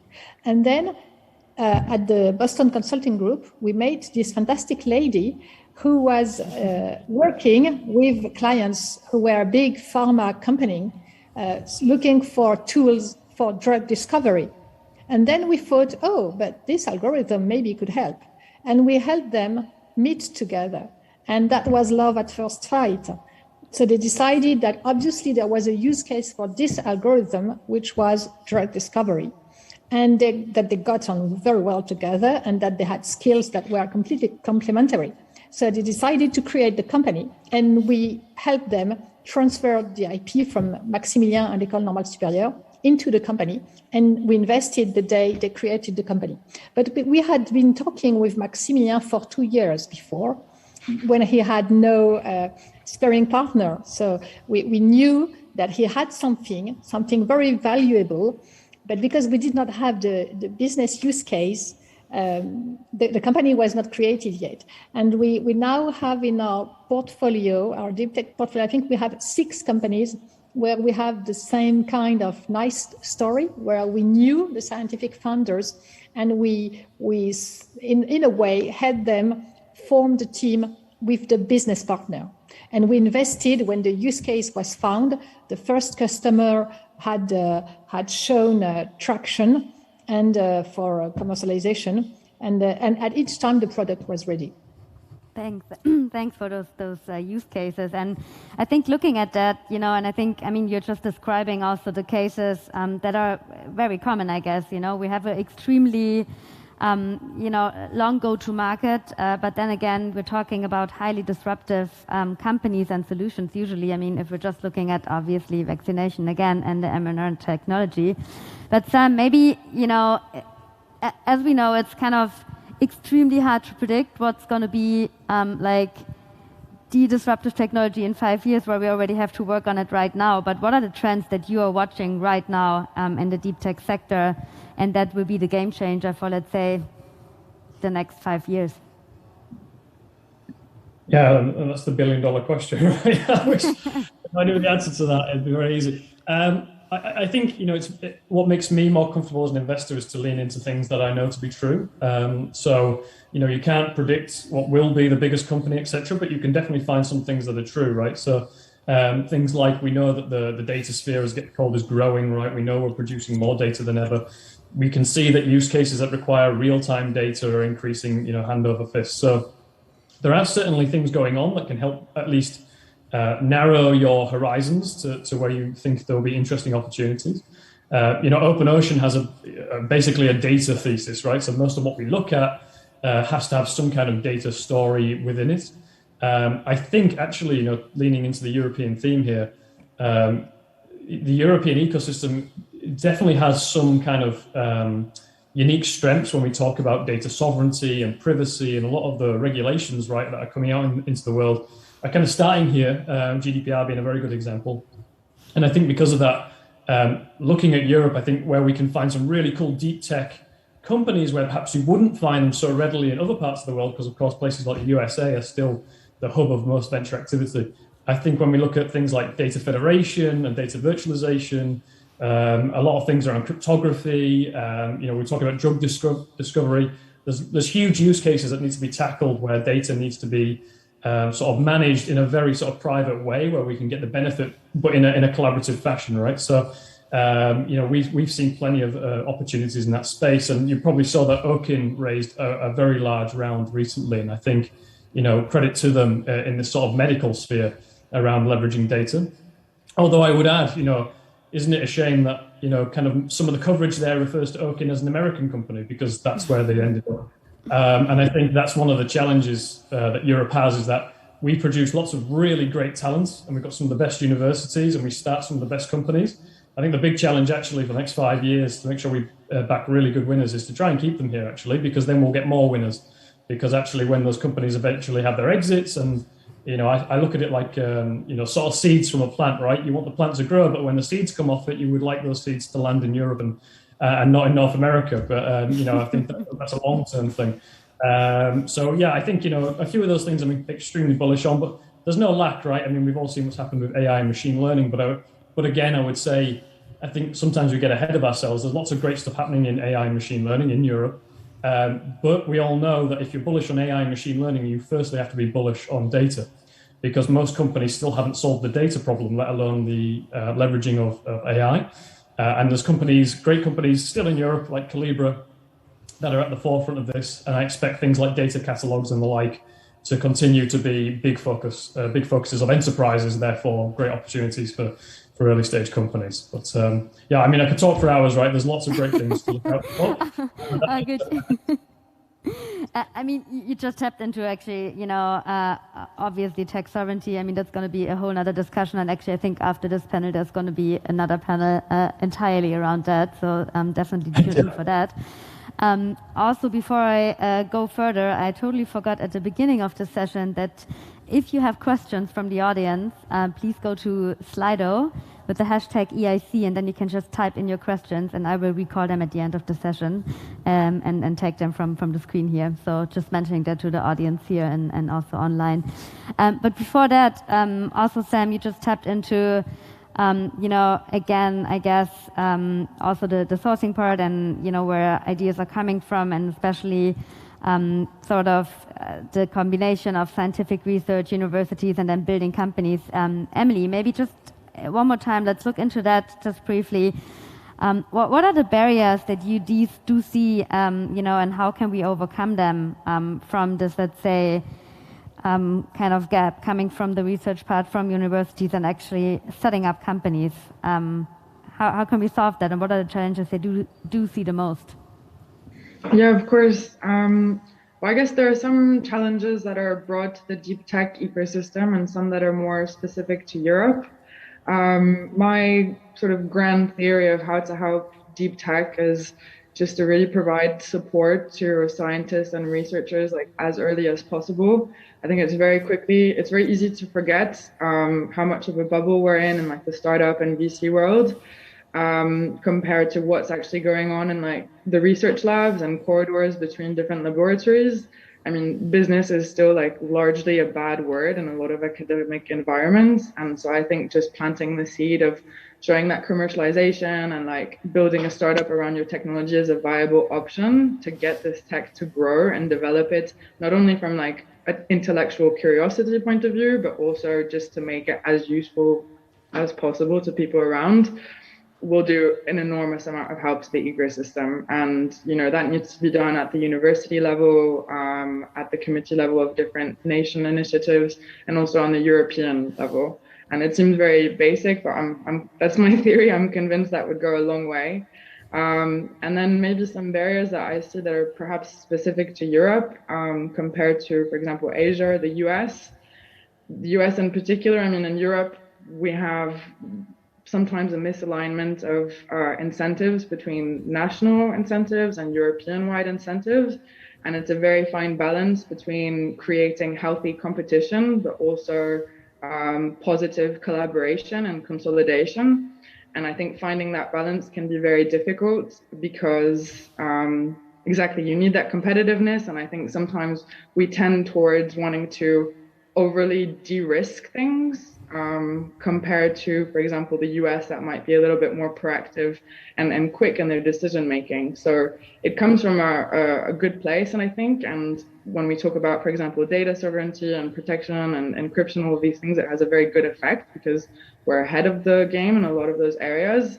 But on the other side, sometimes I think it can slow us down because we wait to test many times before taking a risk. And I think that sometimes maybe slows Europe down a little bit, but we are making progress. So I think the takeaways would be really like educate more about commercialization and the possibility of taking technology out of the lab, and trying to maybe be a little bit more brave on a European scale about when we're proactive about certain areas of investment. Yeah, thanks so much. I mean, talking about de-risking, right? I guess by all means, we know that this is much more capital intense and of course very high bets investing in deep tech. But, you know, looking at also solutions, I mean, we just talked about that there is still, you know, quite a funding gap, especially in deep tech across Europe. But also looking at, you know, the initiatives, and maybe Kuran, you can just talk about that. Like, you know, what's the idea setup and how did it develop for you, looking into the combination of, you know, governmental research and the private market support. And yeah, can you just tell us about that? Yeah, so when starting up IKEA, we definitely see a lot of support, especially from the government side initially when we receive, like for example, in this grant fundings that we get for starting up the company, and of course, like in the seed funding round, we receive a lot of confidence and trust from the investors in trying to scale up the company, because in reality we are the most risky, if you like, hardware company, because our capital expenditure is like really much higher than any software companies. But we really have this sort of vision that we will overcome like most of the problems that we see, and moving towards also the sales cases that we have initially was really much B2G sales to the Finnish government that really believed that this quantum computing technology would fly. So that obviously is a really strong support from the local government. And also from the, we are really lucky and fortunate to receive this EIC accelerator funding that really helped kickstart the R&D and infrastructure building within the company. So so we see that all this has to come together. And in terms of trying to set up sales to initiate ecosystems in quantum, you really need the alignment of different sectors, like the private sector, the governments, the public sector. All has to be aligned together to be able to deliver such a project or a product like from the company as well. So yeah, so it is really a balance between all of these different aspects, and yeah, this is one of the challenges that we initially faced, and we are still facing today when we try to expand our market to other countries in Europe and potentially overseas as well. Thanks. Yeah, actually looking, maybe one step further, and I'm actually taking one question from Slido right now, because I think it's a nice kind of handover there. So one question here that we have, and you're all free to take it. Looking at Europe, which is obviously a highly fragmented series of markets, and so scale-ups with customers in the domestic market need a lot of help finding customers in different regions. Then the question is like, hey, how about to go about that? And then B, also how you perform, let's say, networking for that purpose. Who wants to take that one? I can go first, because I feel like that's highly relevant to sort of speed investment approach. So I guess maybe it doesn't apply to all funds, but we really see ourselves as pan-European, and we've built up the networks ourselves in each of these regions. So we go on a much more like we're on the ground running with the teams, and that means that we can leverage, our network of LPs, but also of investors that are really, on the ground in these different countries. But if you're not located physically in them, I think also just with the digital world, right, you can build up these proprietary networks pretty well if you get a little bit creative and play with LinkedIn a little bit. So I think just in terms of building up that network, it's accessible, and most deep tech investors that I know have this European-wide vision. So I would actually say that perhaps despite the fragmented aspects of Europe, there is enough consolidation on that aspect, and then the challenge is to go overseas, right? So if you want to go to the US or into Asia or different regions of the world, then you need to think about a totally different way of doing business and expansion into markets. But I'll throw over to the rest of the panel if you want to add anything. Sorry, go ahead. And did you want to go? Yeah, I completely agree with what Emily just said. When we look at our young companies, well, we always ask the questions, when do you go international, and what's your personal target on that? So obviously we only select companies who have the ambition to go international. And well, they begin, we mainly invest in France, but we have companies in all countries around us in the portfolio, if I remember. And on our side, we accompany them with the fundraise, because very often when they go for Series A, yes, I think at Series A, they always fund in UK or in the USA, because they are at that moment going to market to the USA. And as Emily said, when they go to the American market, very often they are organized to have a member of the team in the USA. We did not see any company thriving the commercialization in America without a team in America. And very often it happens that they have to move the headquarters. And an organization that we see which works absolutely great is to have a lot of the tech skills and team and the research and the product team in Europe, and to have the commercialization teams abroad and in the USA when they go to market in the USA, and in other country in Asia when they go to market in Asia. It's the scheme that we see the most often, and it begins at around the Series A, and then we tend to accompany this commercial growth of the company with the localization of the fundraise. Well, then it's our job to change that, I guess. Keep them in Europe for sure. But looking at the investor's perspective, and we just talked about the go-to-market, like just from your perspective, and that's another question from Slido that I'm taking, can you share the ideal and acceptable go-to-market entry time for deep tech solutions? Well, happy to chime in here. Please. I don't know if there's a black and white answer to that, frankly. It's, you know, I definitely think obviously you shouldn't think about it before you can prove it in kind of your local market.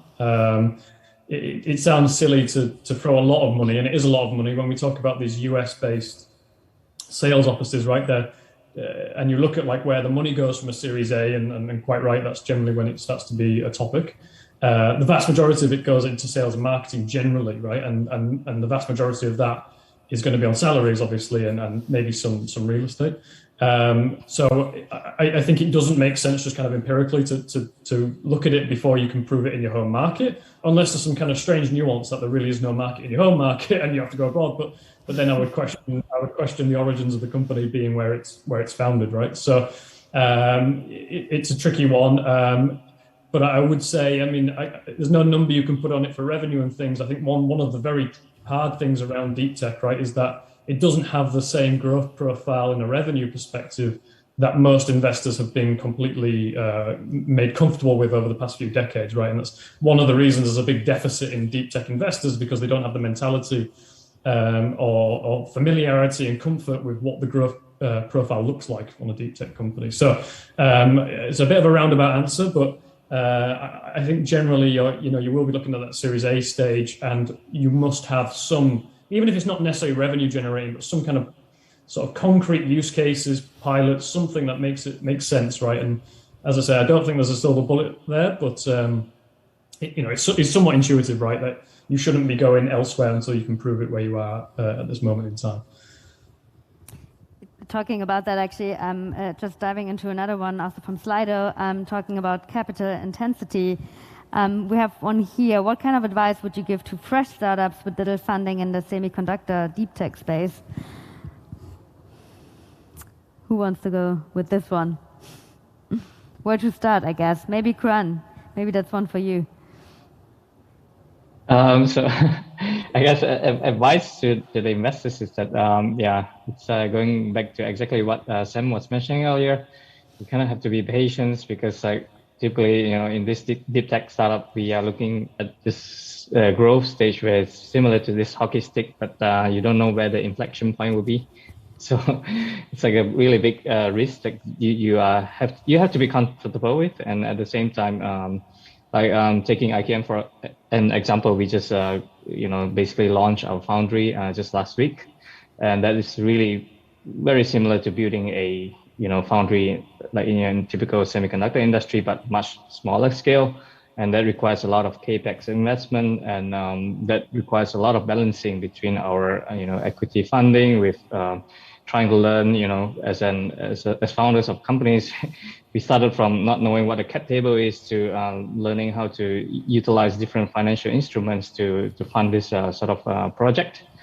And at the same time, we have to really utilize a lot of all this potential, known markets that we can tap into, plus the markets that we really like to tap into, such as the one that is in quantum, which is not really a market at the moment, but we have to define it. And so all in all, I would just say you kind of have to be patient, and also you be prepared to really follow all the way through to exit. I think that's easier said than done. Because maybe I could add something, because I'm passionate by these fields, and I think that typically it's very useful to have the multiple tools that are settled. We have for the first step in France, we have BPI France, and then you have all the great job done here at EIC. And for this kind of fields, who can definitely be great reward, and I experienced this, I had the luck to experience this in my younger years with former investments in the semiconductor industry. Sometimes you just need a little longer time, but then you will get the great money. And I think that having the help at this time from huge institutions like EIC, who are able to have this a little longer term vision, is definitely a great help, because this vision can really earn big money in the end. So it's a good bet. It just sometimes needs a little longer time than what pure private investors are able to mobilize. That's actually nicely tapping into another question I got here. Looking at the usual return on investment that the private sector would want to see. Let's say they would expect that in maybe 4, 5, 6 years time, and I mean obviously that's a very big contradiction also with the patience and the long period that we just talked about. Like how do you look at that, and how can we potentially overcome that? That's probably also one for Emily, Sam, or Anne-Sophie. Yeah, I think I should know the numbers, but I don't know them off by heart. But I think if you look actually at the percentage of startups and try to see how long it takes them to get this famous unicorn status, there's actually the same amount of deep tech startups that reach unicorn status within 5 years compared to network effects, and actually product and scale-led startups have around 25 or 30% that reach unicorn status within 1 to 5 years. So I think there's sometimes a little bit of a misconception about the timelines in deep tech. It can take longer, but can also very well play the same game as other types of growth in like tech startups. But in general, it will depend on the case and how complex the value chain, etc. But I think there are often actually misconceptions around the timelines here. But I'll throw it back to the rest of the panel to add on that. No, totally. I mean, also with that said, and again, we talked about, the long investment horizon, but what would be, let's say, relevant traction? And that's another question from Slido here. What could be a relevant traction, and I guess also a relevant traction argument for VC to come in? Like, when would you consider that relevant in the deep tech space? Like, what would be kind of your go-to on that? So I guess one of the big measures that we look at in deep tech is different proof of concept projects, partnerships, and pilots. These are a really good way to demonstrate industrial validation of what you're trying to deploy. And while it may not be a huge revenue generating thing at the beginning, it means that first of all, you're building these relationships. So rather than, constructing a revenue machine in the beginning, really what you're building is a relationship machine, especially in deep tech, because you need these relationships to be stable and be there all the way down the journey, because like we said, the timelines can be longer. So that's usually a pretty good starting point for us to see that we're reaching a state of commercialization. And then the key is, of course, to turn these pilots and proof of concepts into actual customers that can grow in the long term. And that's the trickier part, of course. I think there's one recipe that fills all of the techniques there, but I would say we look at that a lot. I can just just to add one word to Emily, and because sometimes it seems to be a little forgotten, the market size. although it can be a great technology, definitely before we find the market fit, we have to have this conviction that the market size is huge for this super breakthrough innovation. Yeah, I totally, I think both of those points are bang on. And also on the market side, it's also maybe because I think Kwan said, right, the market for quantum today is not massive. We have to have a very high level of conviction that the market will be very, very, very big in the future, right? So, and I think this is why many investors, when we talk about the funding gap on deep tech, it's because it's a completely different playbook, right? You can't lift and shift your playbook from doing kind of typical SaaS to then doing deep tech, because you're going to ask for the spreadsheets of traction and you're not going to get them, and you're not going to see the unit economics. It becomes a much more qualitative evaluation. And this is why also, to be honest, there's a skills gap actually in the venture community, because we're probably a generation or so perhaps away from having a great number of deep tech funds where the investors themselves actually have the credentials and know how to assess, because otherwise you're going to feel like at sea, right? And very nervous about making any investments because it's so unusual, right? Let's say it's a totally different playbook. So for me on traction for a deep tech company, it can be basically nil. I think it really comes down to being thesis driven, and I know that's a bit of an overused term in VC, but it does exist, I promise you. And actually having a view on the world and these big markets that perhaps are big markets today, and then finding the right team that has the right idea and the right know-how to seize them in 5-10 years time. Coming from those, let's say, go-to measurements to the showstoppers, and that's a question I got here. What are considered showstoppers on a cap table perspective from a, let's say, a rather early stage deep tech side of things? I think I can chime in a little bit here. Probably one of the most recurring issues that can come up in deep tech startups is when the startup is spinning out of perhaps a research institution or a university. Universities have very different approaches to how much they will take in the company for the intellectual property or licensing fees or just using facilities. I think it's quite a big debate actually in the community what an appropriate number is, but definitely making sure that as much of the company as possible is in the hands of the founders is super, super important. And it applies as well for investors, right? Because we want to get our stake on the cap table too, but we're also very conscious that if we bite too much into it at the beginning, we're only shooting ourselves in the foot. So just being open and transparent about that conversation. But yeah, that's not really a specific point, but I think definitely how much the research institutions and universities take in the early stages can be a red flag sometimes. Thanks for that. Okay, wait, we have another one here. I'm like just looking at it. We have another one on Slido. One more question. So we have a hardware software company building a virtual fitting room solution with lifelike avatars, and the goal is to reduce merchandise returns. And they already had pilots in different regions. But then the question is how you perform. Oh, sorry, now it's gonna go gone. Let me quickly see. Where did it go? There we go.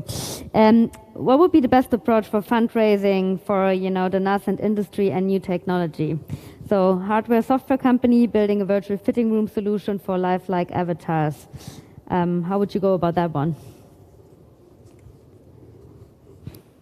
Well, I'm happy to give a few words on that. So, if I could just give a bit of general advice, I mean, that's a specific case, right? But I do think, particularly when we talk about deep tech or you're talking about fitting rooms and things there's obviously an industrial or vertical, should we say, slant to it. I do think you should really be careful about who you reach out to, because you could waste a lot of energy, frankly, trying to speak to a lot of investors who may even take calls of you, but actually, perhaps realistically would never progress it. So I guess my general advice would be to really try and find people who know that market, because if it's something that's deep tech, and then by definition, right, it's probably quite a way away from being commercially viable and all kind of usual hallmarks. But then when you couple it with something which that sounds to be like, call it the fashion industry or high street retail, again, you're in a certain segment where a lot of certainly there's a certain segment of investors that like that market, and quite a lot that probably will be somewhat fearful of it because they don't know it. So I think when you start thinking about going to the market and you have this kind of product with this kind of targeted market, is to do quite a lot of homework and really list out and give grades to the investors that you really want to speak to, and not just the funds but the individuals, right? Because you can go reach out to the right fund and speak to the wrong person, and it's never going to see the light of day internally, even though it could have done if you'd gone to the right person inside the fund. So it's a bit of a Russian doll, but that's just a bit of general advice. I think I see a lot of the kind of scattergun approach to finding the investors, and I think that's actually oftentimes the wrong approach, and a much more kind of concerted and thoughtful approach will probably yield greater results. Although it might feel like it's a numbers game, actually it's not just a numbers game in terms of the outreach. Thanks for that one. I'm conscious about time. Maybe there's one last one from Slido, and then if there's any questions in the audience, please, then this is also your chance to maybe ask to speak up if you don't want to put them on Slido. But going back to market attractiveness, I got one which is probably a really big one, but maybe Anne-Sophie, you can start with that one, and whoever wants to chime in. Like, what holds the bigger way, you would say, talking about market attractiveness, size or growth? Sorry, I didn't catch your last word. Like, what would be the bigger way when talking about market attractiveness? The, let's say, original size or the growth potential? Both, of course.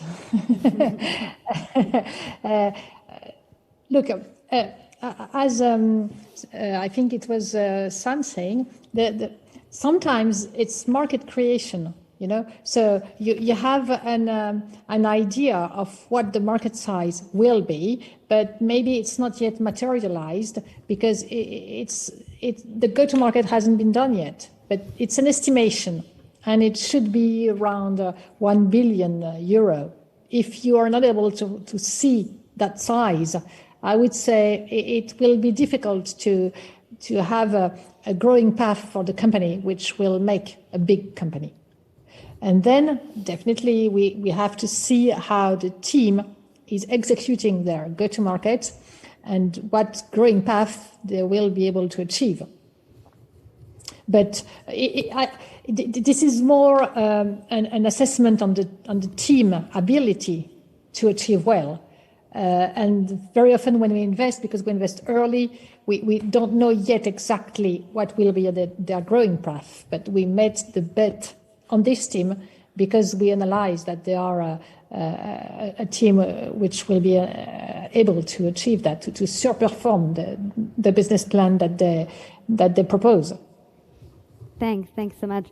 So I'm looking at the time right now. So we got 1 minute left, which would be probably one question if there is any from the audience.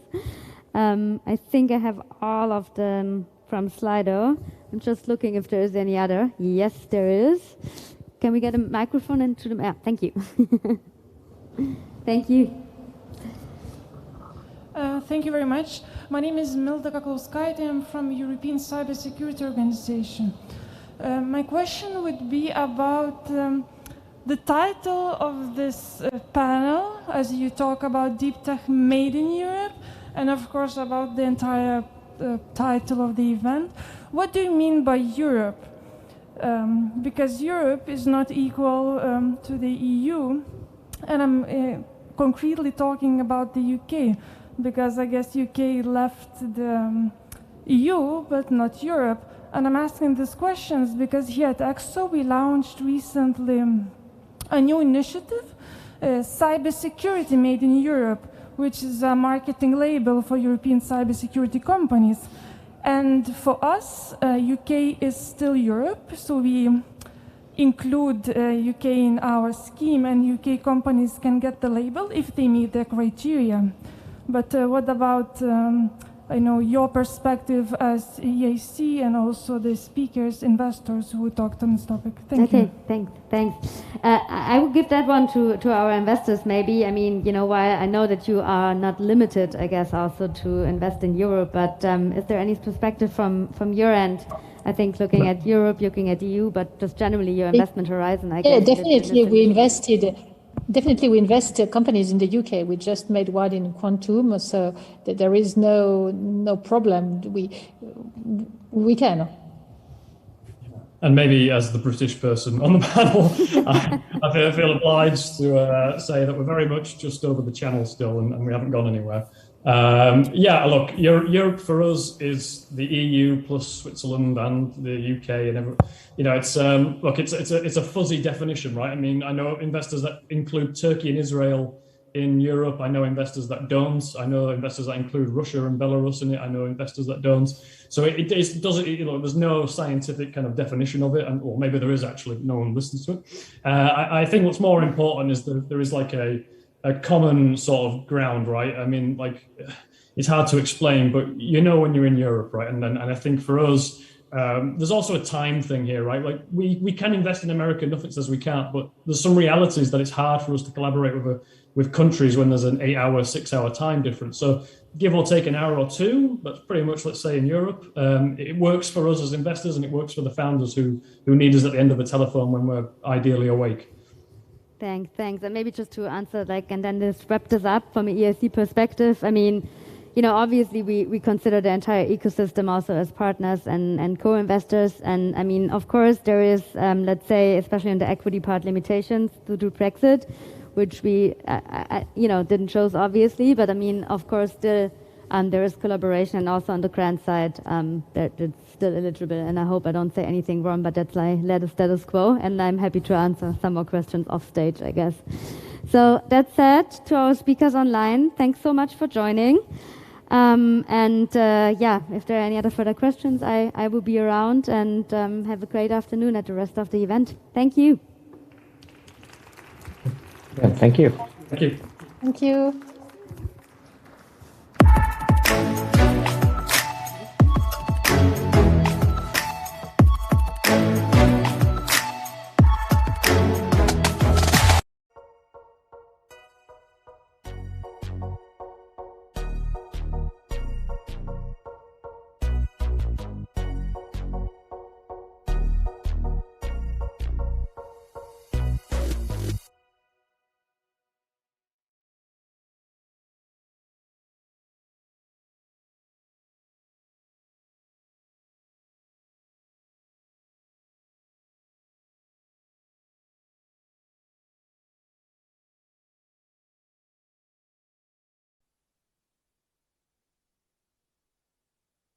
Yes, I can hear you fine. Nice to meet you.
I know that sounds.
Hello, and welcome to this interesting session on tech sovereignty. My name is Robin Wouters. I'm the founding editor of tech.eu. Thank you so much for sticking around. We're going to have a very interesting conversation with some interesting people. Thank you, everyone who's tuning in online, also for giving us your time. Really appreciate it.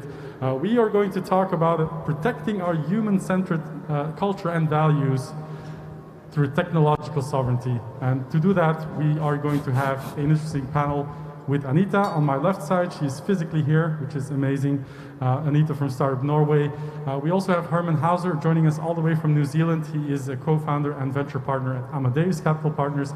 But before we start the panel discussion, I would love to welcome Commissioner Thierry Breton up on stage to give a small keynote to set the stage for us and talk to us about technological sovereignty in this day and age in Europe. Mr. Breton.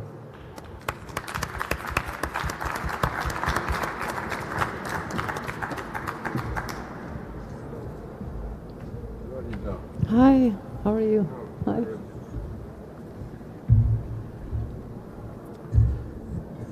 So, ladies and gentlemen, first I would like to tell you that I am extremely happy to take part in the first summit of the European Innovation Council tonight together with you. Indeed, it's an important moment in Europe's efforts to turn its scientific excellence into technological and also industrial leadership. To turn, in other words, innovation into successful businesses. So we know this for a fact. Europe is still struggling to develop high-tech and high-risk businesses. And of course, I will come back to this. But first, I want to give the bigger picture. Europe is, without any doubt, the world's pathfinder. See how we succeeded in a record time to develop most COVID-19 vaccine working on the planet. Look at the talents, skills, and competences we have in space. We can be proud of Galileo, the most advanced global navigation positioning system in the world. See also how advanced we are on semiconductors. We keep talking about the global crunch and the race for the smallest ships. But Europe is holding very good cards. We are the world center for semiconductor research, and without us, neither Asia or the United States of the Americas could have the industrial capacity to produce the future generation of chips. We tend to forget this reality, while the pandemic has shed a stark light on several Europe's dependencies. We should bear in mind that we also hold the key to other countries' dependencies. And after all, our single market is the biggest integrated economy in the world. We have enough leverage to rebalance the world map. So Europe needs more than ever just to play its cards right, to be bold, to take pride in its asset and be more assertive when defending our interests in the geopolitical arena. Whether we like it or not, our interests are increasingly revolving around the global technological race, a race that is becoming more and more, let's say, confrontational. And I want to be very clear on this point. Europe's autonomy and therefore resilience will depend on its capacity to become an undisputed technological and commercial leader. Space, defense, hydrogen, batteries, quantum, HPC, or high-power computing, artificial intelligence, microelectronics. We have to lead the way in this field if we want to maintain our industrial leadership, cater for our own needs, and export also to the world, set global standards, and generate quality jobs in Europe. Take, for example, the European Defence Fund that I'm leading, which I just remind you we set up to foster innovation and to support collaborative development of defense capabilities. Up to 8% of its budget is earmarked for disruptive technologies. The aim is to tap into the potential of civil innovation, including of the deep tech sector. This year, we are looking at disruptive projects in areas such as quantum sensors or additive manufacturing. But to attract innovative companies not yet active on the defense sector, we could explore supporting activities through the EIC by providing business accelerator services for innovative companies entering the defense sector. In fact, we have to lead the way if we want to accelerate and also anticipate our shift towards a greener and more digital economy. Obviously, we cannot do this alone, and we will not. We need our partners, but we want to do it our way. There should be no such things as tech dependency. Therefore, we must pool all our efforts together to rebalance global value chain and further sharpen our competitive edge. This means, in particular, beefing up our manufacturing capacities, as we did successfully with vaccines. It also means reinforcing our international partnerships to diversify our supplies, in particular in raw materials. As I said at the beginning, we must ensure that Europe remains a breeding ground for pioneering innovation and, most importantly, turn our know-how into industrial leadership and successful business. There are several reasons why scale-up remains a major issue in Europe, and notably the lack of market uptake of our breakthrough and disruptive innovations, and the lack of strategic deep tech venture capital investments compared to other parts of the world. Investments in the United States are 4 to 5 times higher, and we know that. And this is precisely why we are here today. This is precisely why the European Innovation Council was created under Horizon Europe. We need, of course, a change of mindset of investors in Europe. Less risk adverse, bolder and future driven. And with the EIC, we have, let's say, a strategic tool to lead this new approach.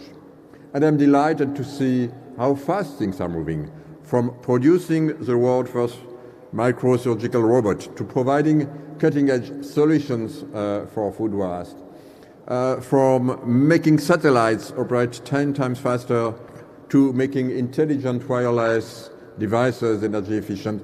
These are tomorrow's market. These are the technologies that will make us more autonomous and also, of course, more resilient. Let me flag the example of space. This deep tech sector enables connectivity, positioning and navigation, Earth observation that are all central to the functioning of our future economy and society. Take the example of autonomous cars and Internet of Things. Thanks to Horizon Europe and the Space Research Agenda, many of our space companies deliver state-of-the-art technologies. But these companies are not able to expand and grow due to lack of investment. Some of them have already decided to turn to non-EU investors. And considering the strategic role of space, we should reverse this trend. We are putting in place a space investment fund called Cassini, and this €1 billion fund will support space and digital entrepreneurship. And we should mobilize all our instruments to stimulate the space ecosystem. The European Innovation Council, InvestEU, the European Investment Fund and the European Investment Bank, of course, can really make a difference. Space should become a strategic priority for all of us. I very much welcome in this concern our common goal to make this happen. So rest assured that the Commission will continue to pay very close attention to startups and, of course, innovative SMEs. We are, of course, well aware that if we want to keep a strong, innovative edge, we need newcomers with their brand, new solution, and, of course, business and their all new business models. And this is why, in March this year, we set up an EU Startup Nation Standards, signed, by the way, by, I think, 25 or 26 member states. Things are also moving extremely fast on access to risk capital. European venture capital is reaching this year record-breaking amount. We must, of course, keep this pace. InvestEU will support demonstration and deployment of disruptive innovation, and its Escala initiative will definitely increase investment capacity of Europe venture capital funds.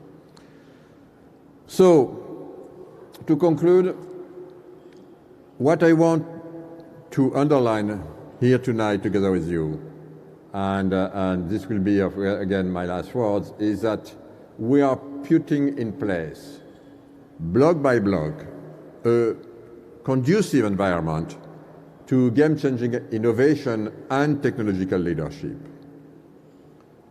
You know, one of Europe's targets before the end of the decade is just to double the number of European unicorns. And let me be very clear. This is not a fairy tale. We are very serious about this. It brings us back to the need for more boldness that I referred to at the beginning of my speech. We need to bear in mind the bigger picture and be more realistic about our global partners. And you, innovators, entrepreneurs, you are definitely part of this bigger picture. Through your work and your creativity, you are definitely helping Europe succeed globally and therefore stand up more firmly for its values. I know that we have what it takes to lead the way and to become more autonomous, and I am absolutely convinced that you share, of course, the same confidence. This being said, thank you very much.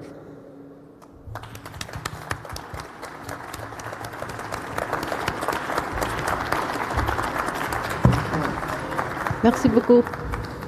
Thank you, Commissioner Breton. I think that is an excellent way to kick off this panel by setting the stage.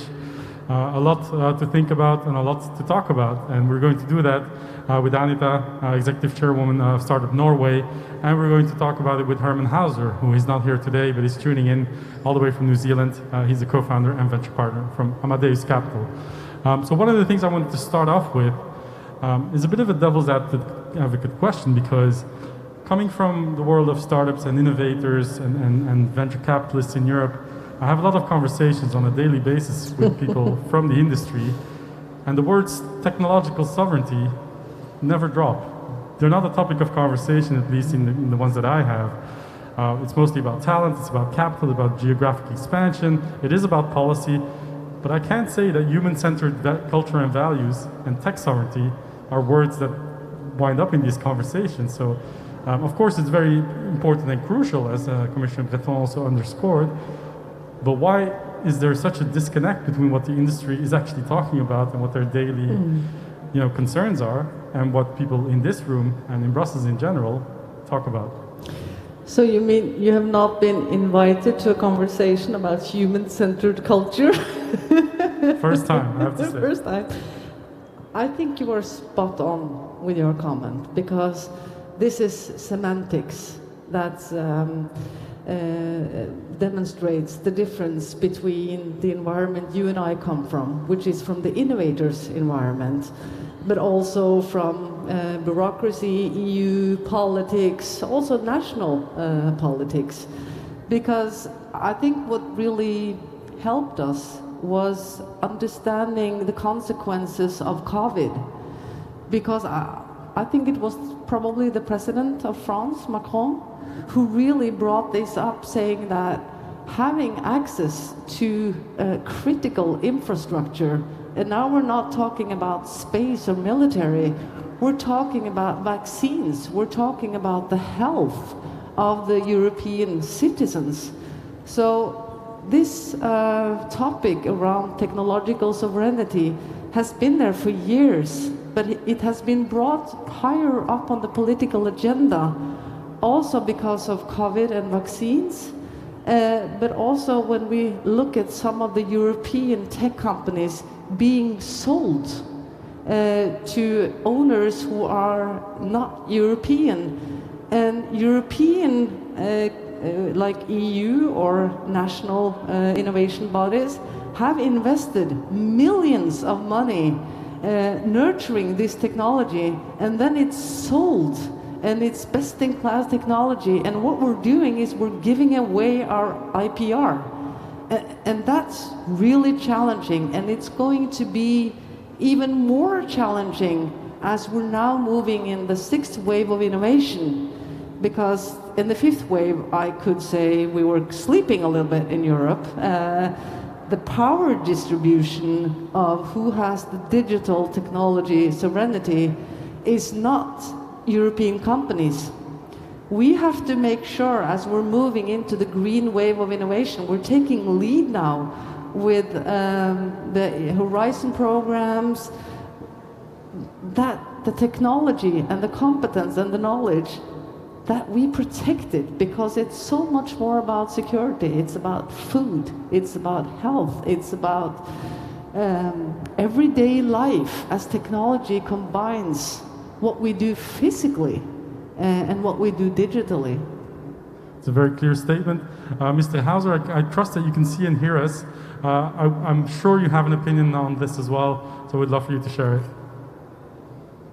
Yes, I do, and I can hear you very clearly. Can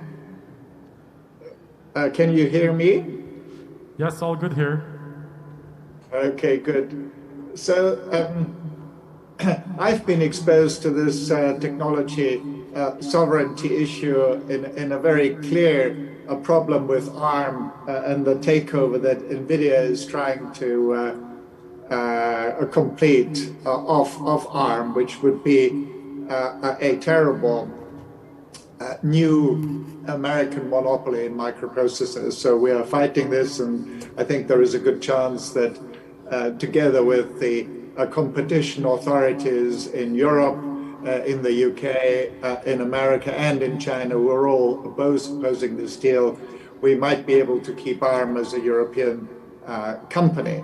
So European sovereignty, especially in the semiconductor industry, is of paramount importance, because as Thierry pointed out and Anita pointed out, these one-sided dependencies on other countries, in particular, of course, China and the US, are as important now as military occupation in the past.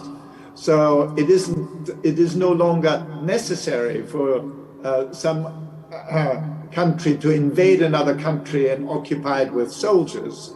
If there is a clear technological dependency that they can use as a weapon, this economic coercion that mainly China and America can effect on Europe is just as effective as military coercions in the past. And let me give you just one example that we really have to deal with. 90% of the semiconductor design software, the EDA software, is provided by two American companies, Synopsys and Cadence. And that allowed Trump to determine which European company is allowed to sell to which Chinese company. which I have no problem with, that we restrict the sale to certain Chinese companies for political reasons, but these decisions should be made in Berlin or in Paris, but not in the White House. So these economic dependencies, these one-sided economic dependencies, have become a fact of life that we must fight. So there are three Hausa questions that every nation or group of nations has to ask itself now. The first question is, do we have these critical technologies that we have to have for our government and our economy to work? Do we have this technology ourselves? In which case everything is fine. The second question is, well, if we don't have it ourselves, do we have access to these technologies in an unfettered way from a number of independent countries? So there is no a single country that can exert economic coercion to us. If the answer to that is yes, fine. But if the answer to the first two is no, we've got to ask ourselves the third question, which is, do we have unfettered, at least 5-year guaranteed access to this technology from a single country, typically the US or China? And if the answer to all three questions is no, we have to do whatever it takes to make sure that one of the questions can be answered with yes. Because if we don't do that, we create exactly this economic dependence that, in my opinion, is just as effective as military occupation in the past. Great. Well, thank you for chiming in there. My follow-up question is the following. If that is true, should the private sector, meaning the entrepreneurs, the investment community in Europe, be made more aware and educated about the importance of tech sovereignty, and should they not play a more active role in actually contributing to this tech sovereignty rather than the geopolitical side of things? Anita, well, absolutely. Mr. Hauser, go ahead. Yes, absolutely. But that doesn't mean we should throw the baby out with the bathwater. So it's very important to have investments from the US, investments from China. I'm a great believer in Adam Smith's division of labor. The critical criteria is the one-sided dependence. It's not dependencies. I think we ought to depend on each other in the world. It is the one-sided dependency that's really the problem. Anita? Yeah, I completely agree with Herman, and he was also the one fellow in the European Innovation Council Advisory Board that brought us really to this attention and lifted this topic. And I think it's needed, like you said in the beginning, maybe we should introduce it and start to talk about it in an easier way than using words no one has any connections to. And by giving examples, and I think we have plenty of examples now that can demonstrate why this is important, but also, like Herman says, with his 3 questions, just by asking ourselves these 3 questions, it will make us aware. And we already see now in the portfolio, I think it's 1/3 of the EIC accelerator companies, they may have issues on technology sovereignty. So we should already now, because EIC is, and EU is also an investor, we should take responsibility, and we are doing crowd-in funding with private investors. This is not only a task for private investors, this is a common task for private and public investors, specifically where we put in large amount of money. It should be on the agenda on these cases. All right, let's talk about the pandemic, because how can you avoid that topic? The pandemic has definitely put pressure on the global value chain, the global supply chain. Commissioner Breton has correctly mentioned that there is a rebalancing, there is a shifting of the dynamics going on.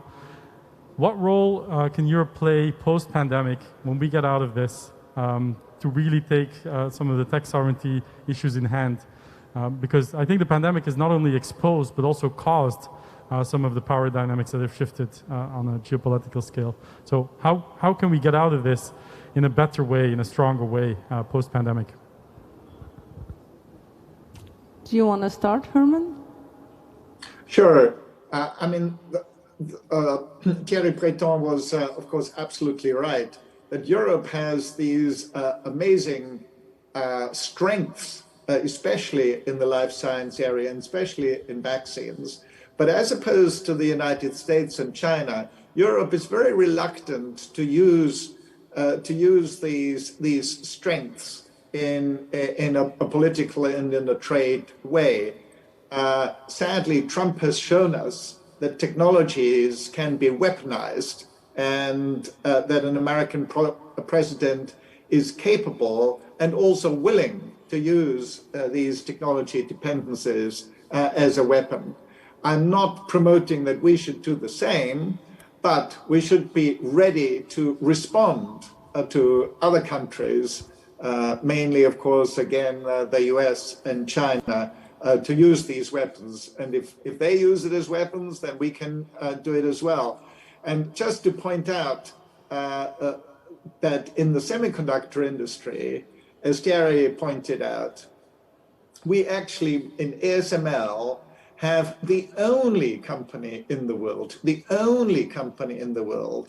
can produce the tools that produce the latest semiconductor sub-5 nanometer chips in the world. This is an incredible technological weapon that we have if we were to choose to use it.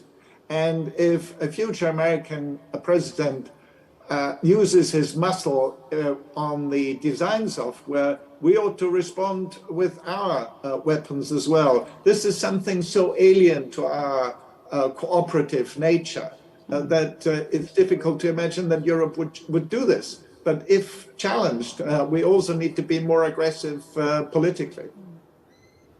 That's a very strong stance. Do you stand behind it? Yeah, I 100% stand by this, because I think we have a job to do in Europe to explain much easier what do we mean when we're talking about critical infrastructure. It has changed. And what does it mean when it comes to securing the independency of European citizens? Because we want to have choices. And that's where the name of values are coming in. You know, because some of the companies now who are ruling and having this global domination in technology, we do not have access to that. And we cannot set ourselves in a situation where we either don't understand or cannot defend ourselves. And that's as serious as Herman is pointing out. And I just want to compare it with the US. They have already actually made a list of what is the list that they perceive as technology that's important for securing the US independency. But one thing is, you know, just in Europe, just agreeing about a list of anything is hard when it comes to technology. But in the US, at least they've set up a list. You know, you have to take some chances. You have to, I mean, we do have 5G, we do have IoT, quantum computing. I mean, it's not specific for the US. This is worldwide technology. The question is, what kind of knowledge and market share do we want when it comes to understanding how we build businesses, how we build workplaces, how we transform existing European business into the future? And the US, they put actually in $100 billion to guarantee its technological independence. And I could go so far as saying that this is something European politicians should really take seriously the next coming 10 years. Well, we're at the... I think Anita is absolutely right. We need to respond to the 100 billion in the US and more than that spent by the Chinese government. We need to have 100 billion European technology sovereign fund as well. I'll say let's go for 200 billion, right? so they can have 100. Yeah, let's all chip in. We're at the EIC Summit, so I think it's fair to ask, what role can and maybe should the European Innovation Council play in all of this? Herman? Well, the great opportunity that we have is that there is no doubt that Europe has world-class universities that are absolutely on a par with the Americans, even with the upcoming Chinese. So there's no issue about us creating the right technologies. We've got a problem of translating that into successes and the benefit for European society. One problem is the factor of 4 to 5 that we're down on venture capital. America has 4 to 5 times as much venture capital as Europe, which is actually getting better very rapidly. European venture capital now produces better returns than American venture capital. So we're on the right path, but it needs to go much faster. And that's where the European Innovation Council, with the 10 billion of deep tech money over the next 7 years, can make a big difference, especially since, as Anita pointed out, this is a catalyst fund, a crowding in of the market. And at the moment, the figures are that for every dollar, or for every euro, I should say, that the European Innovation Council spends, we're getting 3 euros from the marketplace. So it's actually not a 10 billion euro initiative. It's more like a 30 or 50 billion euro initiative. So I hope this will make a big difference to leveling the playing field between Europe and the US. Just for context, the EIC released some statistics today. Actually, this is crowded-in investment already exceeds 9.5 billion euros today, so we're getting there slowly but surely. Anita? Yeah, absolutely. I think the EIC's role is to, take our own medicine as we are doing. We have already pointed out and done assessment of our own portfolio, looking at which one of the companies here can be in a situation where they're actually developing technology that's going to be important for us. So we're already, it's high on the agenda, also because we are an investor. But I think we also have, and it's part of our mandate, to be an advisor when it comes to future development of innovation policies. And in that sense, the connection between the commissionaries and also be a positive driving force, maybe easily explain why it's so important, coming with concrete examples, and make them even more secure and brave when they're taking innovation policy decisions. That's a role that EIC, I would say, is taking already, and we should continue to push that agenda. Great. There's something that Anita alluded to in the beginning of this session that I found really interesting, which is that when you talk about tech sovereignty, oftentimes you will go to space, defense, military, artificial intelligence, deep tech, supercomputing and whatnot. But there's also other sectors like health, like food, agriculture, etc. Can you see any sectors that are sort of in danger in Europe to lose their sort of independence when it comes to technology that aren't as obvious, that are being overlooked at the moment? I think, I cannot speak for all of Europe, but I can bring up an example from Norway, because the past 45 years we've invested money in oil and gas and property. That's how we built a pole position in the oil and gas industry. While now we are transforming the portfolio of our export economy, we're looking, for example, at agriculture or biotech, and we see that we lack knowledge and also private capital, understanding how you evaluate and also the value of, for example, agriculture tech startups. So a lot of these cases are being picked up by other investors. So I see now it's becoming better, but I think knowledge about the business potential in the new areas, and we were talking not long ago about diversity on this stage.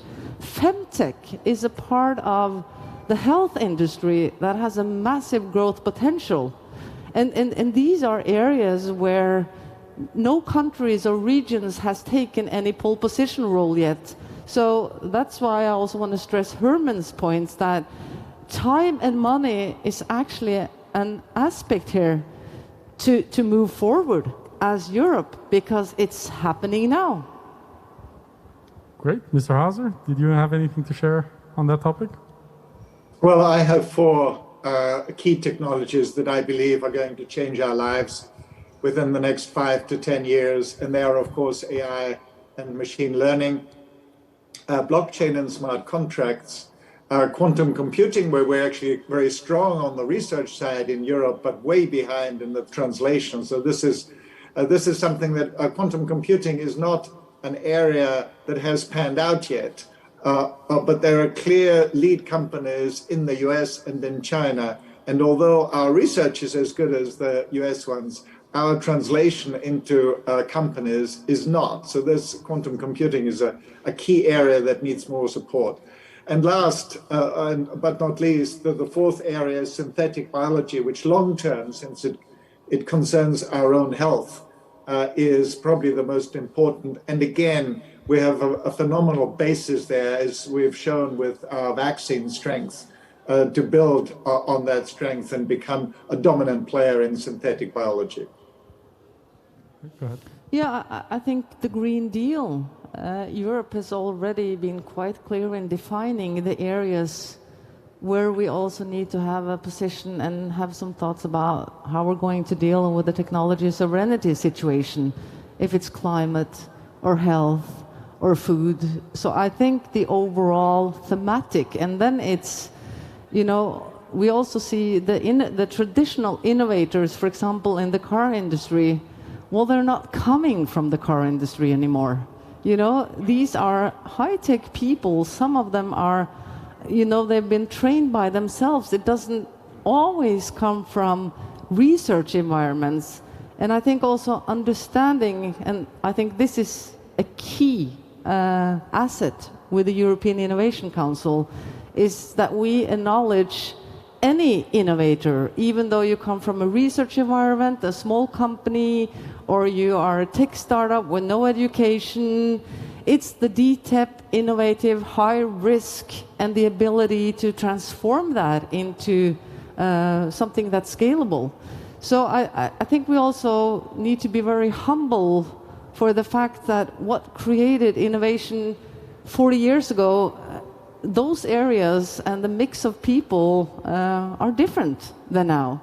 I mean, just looking at the car industry, shouldn't a European car vendor create Tesla? You know, is it obvious that a guy from the US with no education whatsoever from the car industry would do that? And this is just one example. We have tons of these examples now. And that's why the carving in, opening up for innovators wherever you come from in Europe, whatever background, I think is key with our platform. Some great points there. We have about 7 minutes left. I am going to give some questions to the audience as well. But before I do want to talk about something you said in the beginning, which it was problematic that European tech companies or IPR sometimes get sold to either American or Chinese companies, or companies list on stock exchanges that are not European, for instance. Why is that such a problem? Because I can see that for critical infrastructure, for semiconductors and whatnot, that is an issue. For everything else, what is the problem? What if these companies, they don't always have a lot of options than to be sold to an American company or list on NASDAQ or New York Stock Exchange? So for an entrepreneur, you just choose the option that you have the best chances with, and then you can still grow, and you can still grow in Europe for that matter. Why would it be such a problem? I think it's a great question, because from an EIC perspective, we are on the side of the innovator. We don't want to have lock-ins for innovators. We want you to choose whenever you want to sell, who you want to sell to. But if we are investing money in areas that we perceive as important for the region, at least what we're doing now is discussing how can we make sure that parts of this value will be to the benefit for Europe, that we don't lose everything to other regions. So I think that's why I don't like the word sovereignty, because it's like this, and it doesn't mean it. It doesn't mean it that way. We really want innovators to be free when it comes to who they want to work with, but I think we also have a responsibility when we are putting European tax money. That's what we're doing into common investments. It is a public role and public responsibility to make sure that the money we put in, also some value of this, are kept left in Europe. Good answer. Mr. Hauser? So the key criteria that we've come up with, exactly as Anita mentions, is not the sale to US or Chinese companies, as long as there are the same number of American companies that are being bought by European companies. So it's, again, the one-sided nature of these transactions. And which brings me to the second point. So one is it symmetric? Are there as many companies going to the US as US companies are going to Europe? And the second issue is this danger of monopolies. What has happened in the US with GAFA, Google, Amazon, Facebook, and Apple, is that they've become so large that they're just buying up any company anywhere in the world that's anywhere near their monopoly to solidify and expand their monopolies into areas where they are not monopolizing the world already. And that's why I think these companies need to be broken up. And Europe and our competition authority ought to help to break them up into smaller units so that they don't become so dominant that there is no way of competing with them. Also a great answer. I'm going to give the floor to the audience. If anyone has a question, please raise your hand. We have a guy running towards you with a microphone. And if you're too shy, don't worry, I have a backup. There are some questions from the online audience as well. Did someone raise their hand? There you go. In the back on the left, just in front of the camera.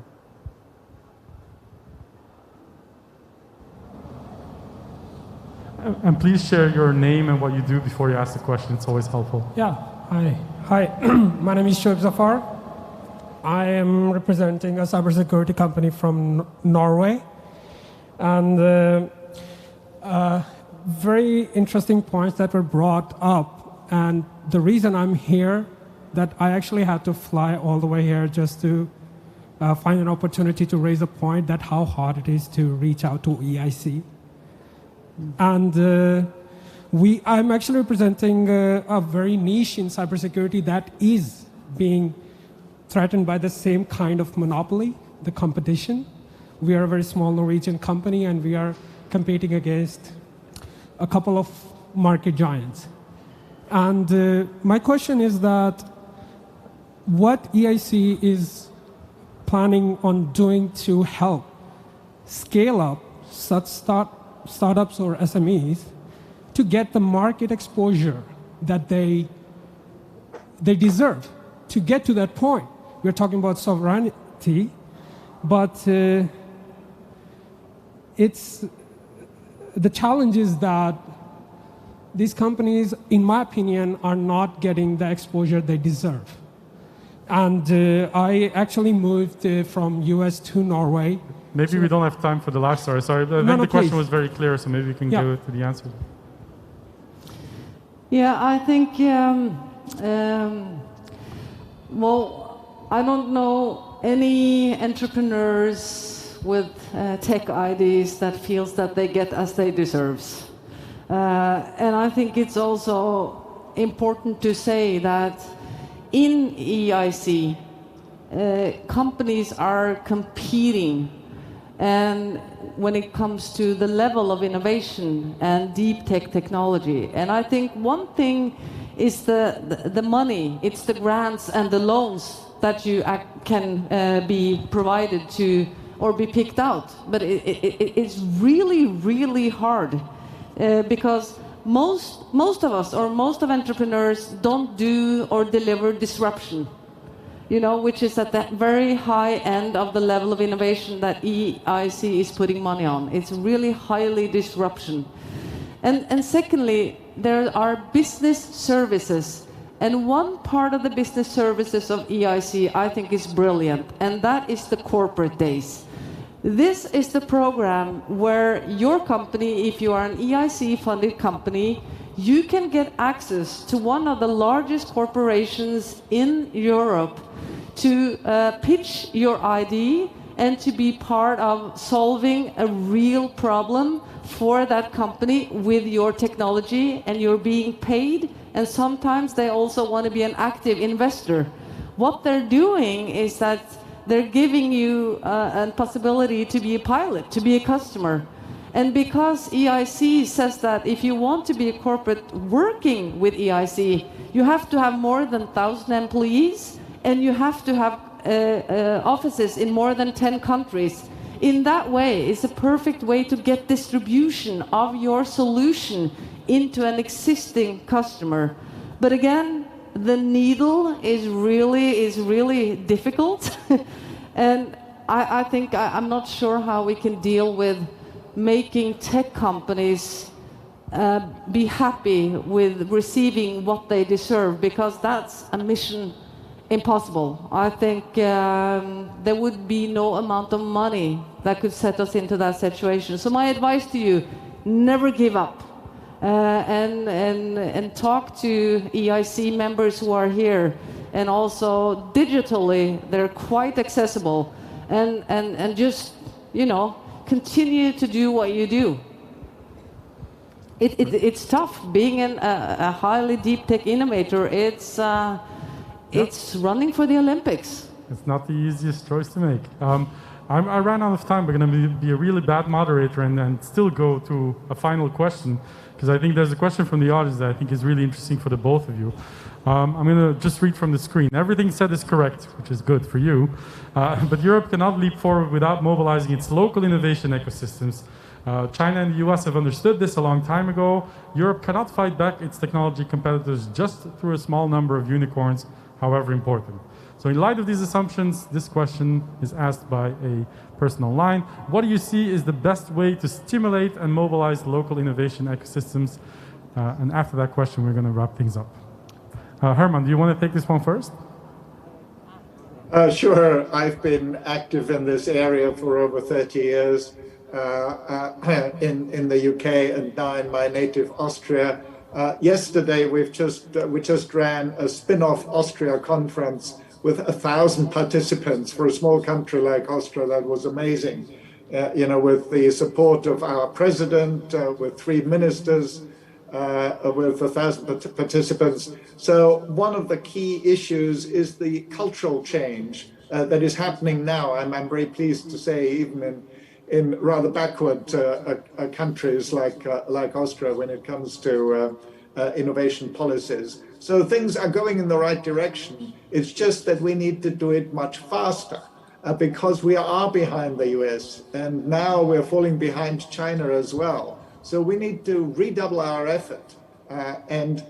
What I find is most countries in Europe now don't have a problem with the spin-ups and startups and translating and having a third mission at universities in addition to education and research, which is the translation of research to successful companies. The problem now is they don't know how to do it. So we need to have many more initiatives, and we need to have a lot more money, and that's where the EIC can really be helpful. Yeah. And also, speaking of unicorns, I think Austria got its first unicorn this year as well with Bitpanda, so it can be done. It is possible. Anita, do you want to answer the question, and then we can wrap things up? No, I think I can just sign on the comments of Herman, and I think they're with the EIC, which is the flagship. It's a common platform for all European countries. And like Norway, we're not an EU country, but we are an EEA member state. So we can access, our companies can access this innovation work.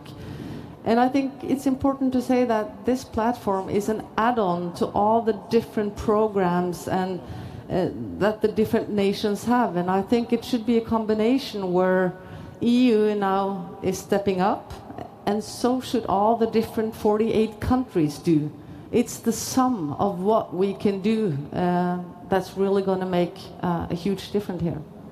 Great. Well, on that note, we're going to wrap things up. Thank you so much for everyone in this audience, in this beautiful venue, to spend your time with us, and also online, of course. Thank you for being with us. Thank you, of course, to Herman for calling in from all the way from New Zealand. And thank you, Anita, for joining us physically. Thank you so much for your attention. Thank you.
Okay, the excitement has been mounting all day. I've heard a lot of conversation about which capital city could it be, the capital of innovation, of course.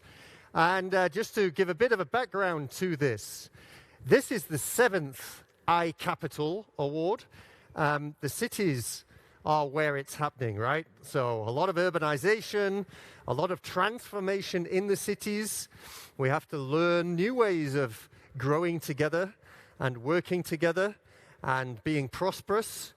And certainly during the pandemic, that has come to light.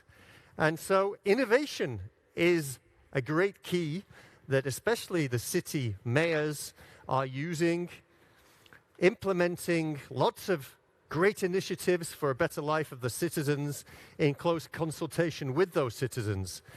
And the award goes really, in a nutshell, to the cities which are doing the most to encourage and to nurture that ecosystem of innovation for our modern European lives. Now, this is the 7th award, as I mentioned. Previously, it went to Leuven, Nantes, Athens, Paris, Amsterdam, and the first award in 2015 went to Barcelona. I can disclose that there were 39 applicants this year in 2 different categories.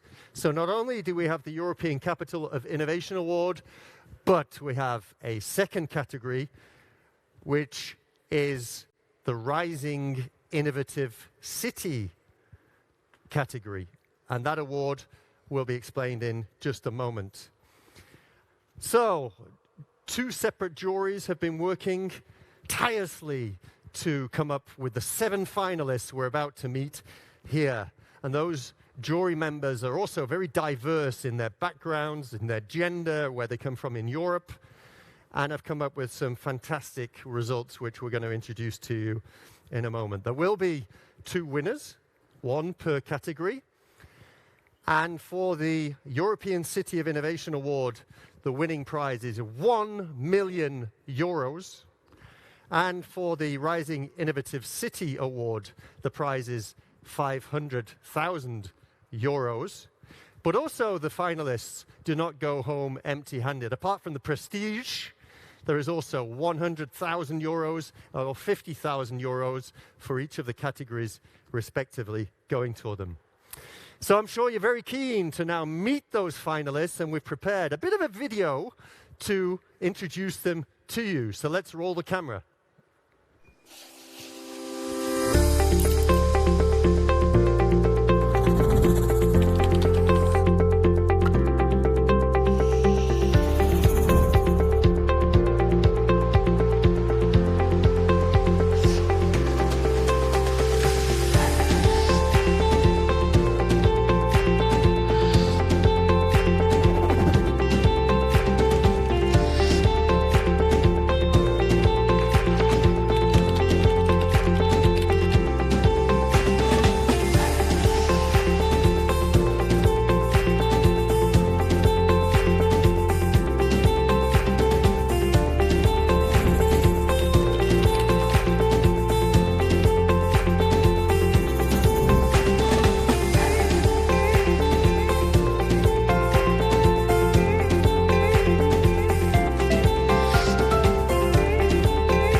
That's just a taster of the finalists. You're all going to get to know them in a moment. Representatives from those cities are here with us. And also here with us is Commissioner Maria Gabriel, the Commissioner for Innovation, Research, Culture, Education and Youth. Please come and join me, if you would, please, Maria.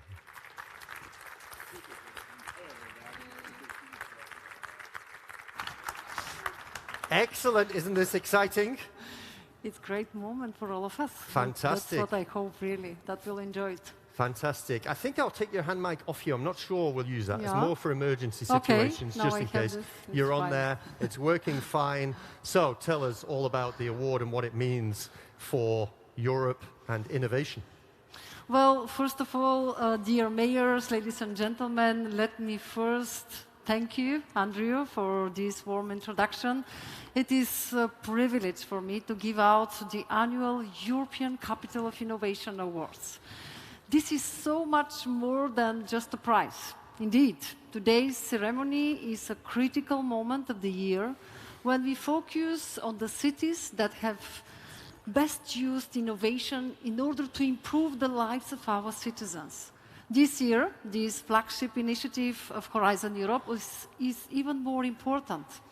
The reason for this is that we have just launched an European mission that will support research and innovation to achieve 100 climate-neutral and smart cities in Europe by 2030.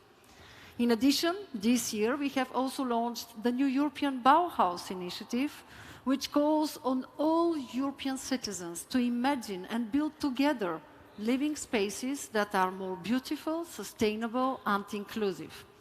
In fact, these two initiatives have a lot in common.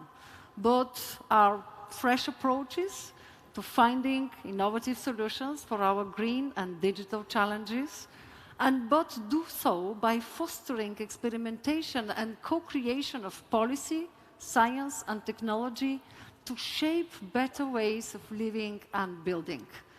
Therefore, the participants of this and past editions of the European Capital of Innovation Awards are particularly well placed to contribute to these ambitious actions.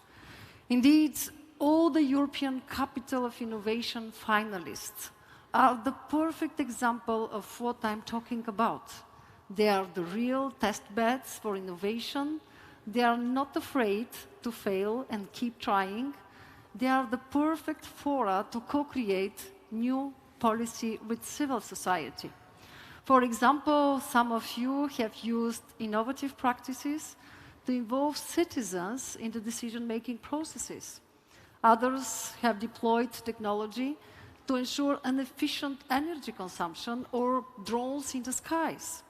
And smart initiatives to come back all together from this pandemic, among other impressive applications.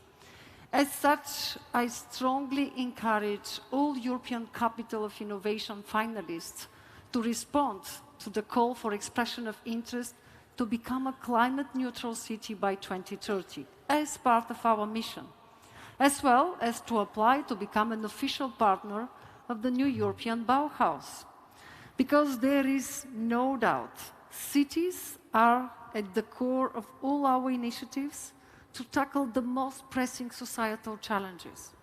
Citizens must be fully involved to ensure legitimacy and to long-term societal support, and we need synergies with researchers, innovators, and startups to advance new solutions. That's why that is so important at this moment. Thank you. Maria, thank you. And yeah, the finalists are really interested in learning who has won in their categories. We're going to get them up here on stage. Let's start with the first category, the Rising Innovative City.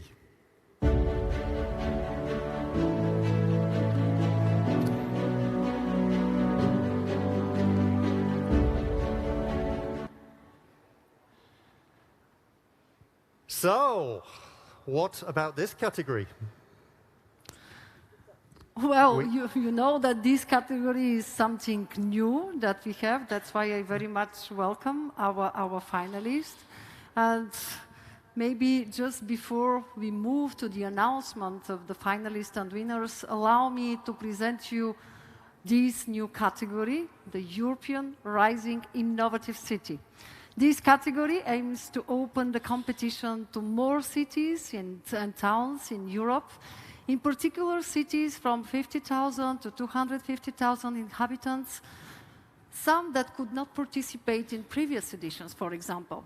And so this year, a total of 14 cities coming from all corners of the European Union have applied for this category. And today it is my pleasure to announce the 3 finalists and the big winner. But before that, I would like to introduce the first finalist city of this category, Cascais, a city fully aware there is no innovation without people. Projects like DNA, the Smart Citizenship Academia, or a Living Lab for Innovation public policies are clearly examples of their merits. As they say, a place where you can live to the fullest and where projects of happiness are realized, be they family or professionally, and possibly both. So I would like now to introduce Mr. Marco Espinera, Head of Future for Cascais, to join us on stage to share a few words. Marco. Hi. Good evening, good afternoon. Thank you so much for introducing this new category. Indeed, we were already trying to compete in the previous category and we're not able to succeed. Innovation is, we believe, the solution for the future. I think humanity is facing one of its biggest challenges, and the solution will have to come through innovation. And not only innovation in terms of technology, innovation in terms of public policy, which is what we try to do in Cascais, for the Cascais citizens, improve our quality of life, but also for other towns in Portugal. And by doing so, for Portugal itself and for Europe, because in our business, sharing is the soul of the business and not secret. So thank you so much for this nomination. Fantastic. Thank you very much. I think just having a title, Head of Future, is already a great step forward when it comes to innovative thinking. That was great, and as he said, innovation is the solution for our future, and innovation, it's not only about technology, it's about values, it's about citizens, it's what we do with people. So thank you very much. Now I would like to introduce our second finalist of the Rising Innovative City category. Trondheim is a city where the innovation happening is not limited to technological innovation, but it is extended to social innovation. An exemplary city pursuing the implementation of the United Nations Sustainable Development Goals, their partnership University City 3.0 or the City Change Project are perfect examples of fostering synergies within their ecosystem. I would like now to welcome on stage Mr. Ola Lund Renoyen, City Council Member of Trondheim. Please.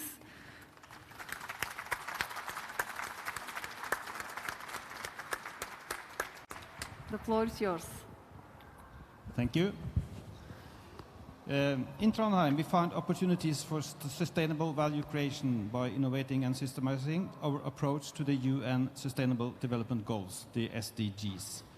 And our successful approach has made us a UN Center of Excellence on SDG city transitions.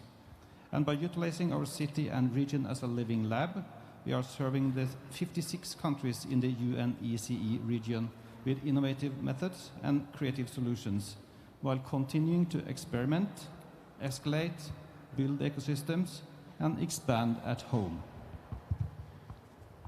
We have created the Norwegian Network of Excellence on SDG city transitions, and we are leading the world's first national UN United for Smart Sustainable Cities implementation program. We are creating an environment that stimulates growth and scaling, both in private and public investments, resources, and talents.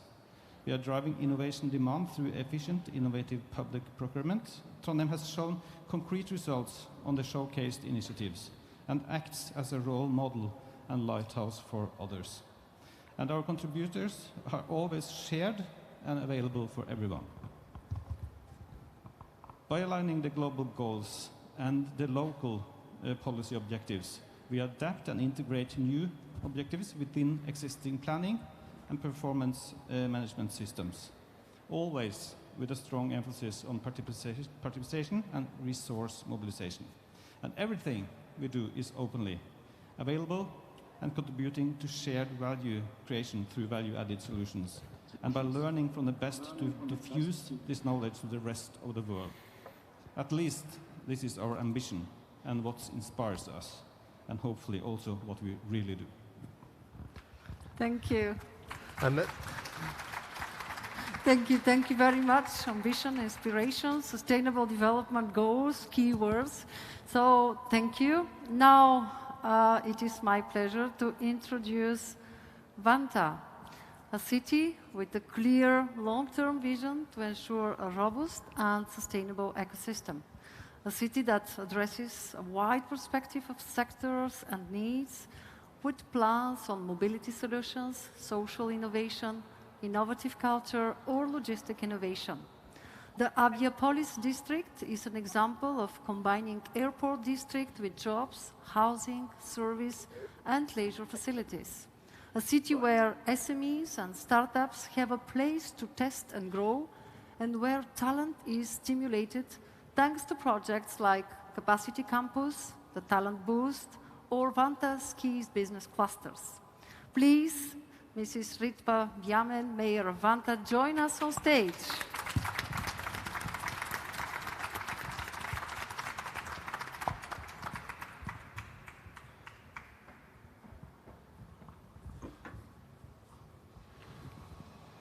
Thank you very much, Commissioner Gabriel. It's wonderful to be here, to join our fellow cities and hear the innovative work done across Europe.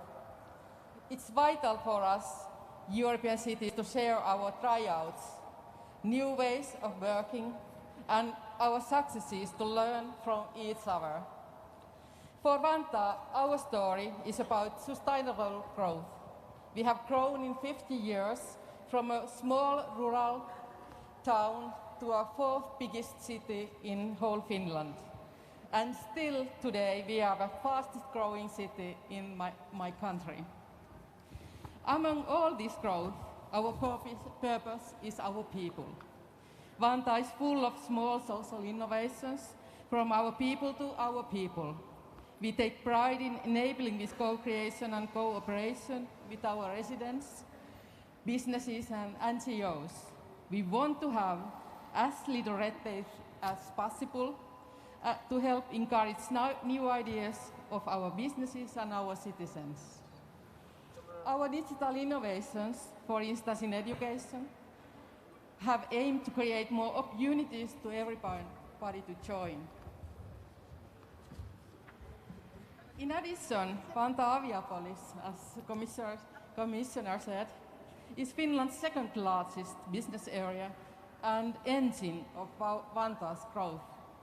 It's uniquely developing combination of airport, workplaces, housing, services and recreation. A future green city within a city. Vantaa will be a carbon neutral city by 2030. Our energy company will stop using coal in our energy production already next year. And we have a highly ambitious resource energy program. So, while our city is growing fast, our emissions are not. Thank you so much. Thank you. Thank you very much, dear Mayor. So, Maria, the time has come, and I can promise you we have an almost golden envelope here for you to announce the winner of the European Rising Innovative City. Better get the right envelope, otherwise we will be in trouble.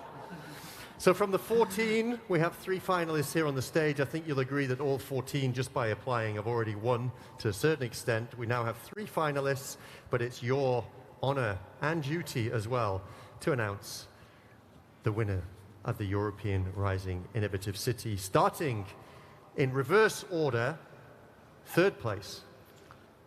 Well, now, finally, it's my big pleasure that announce that 3rd place is for Trondheim. Please.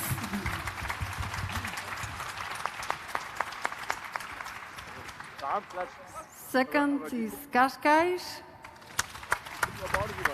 Meaning the winner of the Rising Innovative the City winner is... of this year's European Rising Innovative City category is Vanta. Fantastic. Congratulations to all. Here we have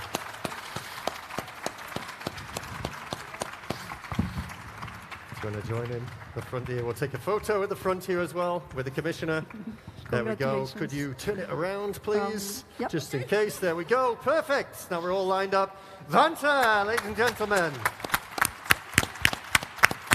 Congratulations. And now we have a small video. We saw it to start with without a tone. We're going to get to know Vanta a little bit better, and you can perhaps explain what this award means to you after we've seen the video.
We can feel the energy. So what does this award mean to you?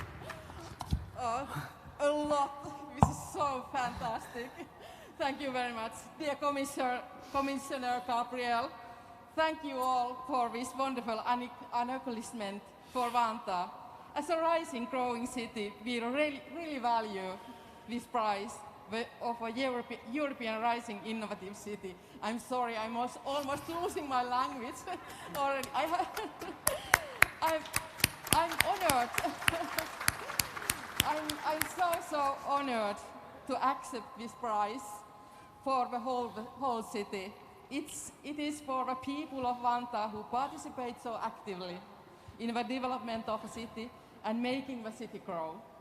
Our city council members with passion and commitment to improve our city, the city employees who came up with great ideas to develop a city for and with everyone, businesses, higher education institutions and research institutions, our communities, non-NGOs, for all the innovative work.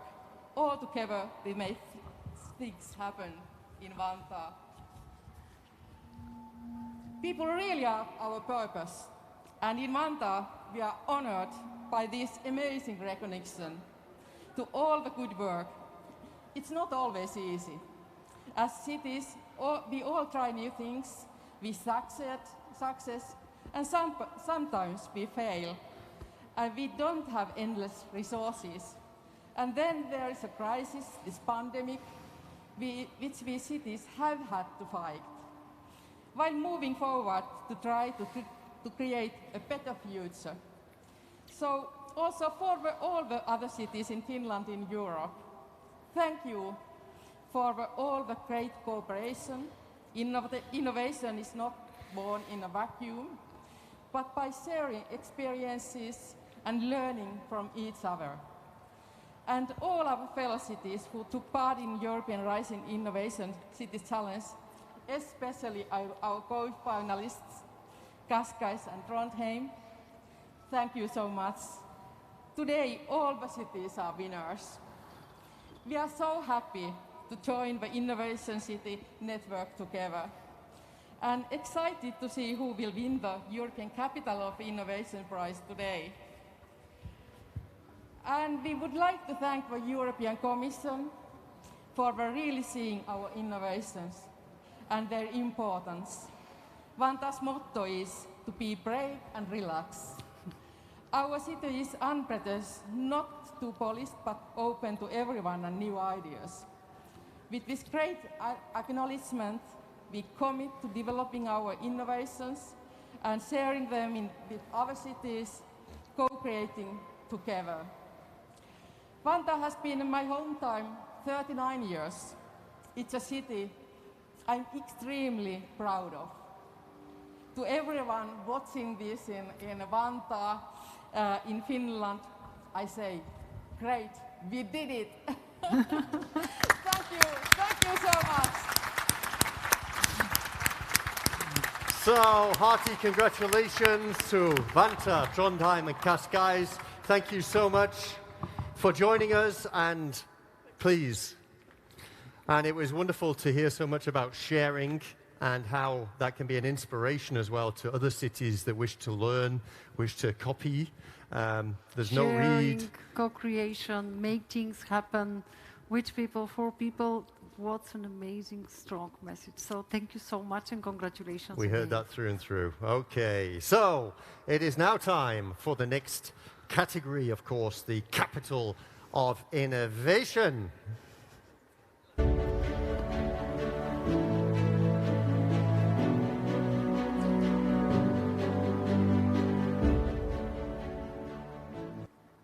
And here we have finalists live and present. One of them, I've got to say as well, is also online. So let's see how the technology helps us today. But the word is now over to you. Well, let's hope that everything will be fine with new technology. So first, let's connect with Dortmund, who, due to the current pandemic situation, cannot be here with us today. Mayor? I see Thomas is with us, Thomas Westphal. Hello, Brussels. Hello, Commissioner. Hello, Can you hear me? Dortmund. Hello. Thank you very much for being with us. You have all our support. Now, the city of Dortmund has an ambitious, long-term vision of being a city of neighbors that embraces technological as well as social innovation and to come back stronger after the COVID-19 pandemic. The city has demonstrated how they reinvented themselves through innovation, which cuts across multiple sectors, from culture to technological innovation. Some great examples are the immediate climate program and their 4 axes, the support to startups and SMEs through the Excellence Startup Center, or the city's multi-year remarkable effort to build and sustain a local innovation ecosystem with programs such as Smart City Alliance, Nordest Participation Initiative, Science Master Plan, Self-Made Inclusive Maker Place, and a lot of others. So today, it's a great pleasure to have you with us. And I would like to welcome Mr. Thomas Westphal, Mayor of Dortmund. Mayor, can you hear and see us well? Thank you very much. Dortmund is calling. Hello, Brussels. Can you hear me? We hear you excellently well. And we're going to come back to Thomas in a moment. Let's get to know the other 3 candidates here on the stage. Well, now let me tell you about the Smart Dublin concept with the Smart District, the Beta Project, or the Citizen Science, among others. This demonstrates Dublin's excellence on using innovative processes, tools, and governance models. Its efforts on creating an environment that stimulates growth are outstanding, as we can see in the DocPatch Labs, C-Sense, or Coder Dojo, which, you know, is a global network community that has taught 58,000 young people to code in 115 countries.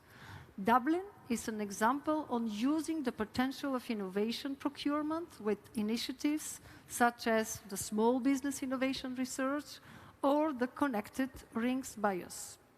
Moreover, the rapidly increase of Dublin's innovation network is exceptional, and that is thanks to the collaboration between academia, government, business, non-governmental organizations, and citizens through activities such as Academy of the Near Future, the Digital Hub, or Smart D8, Dublin's Health and Wellbeing District. Now, please Mr. Joe Costello, Deputy Lord Mayor of Dublin, join us on stage to tell us more.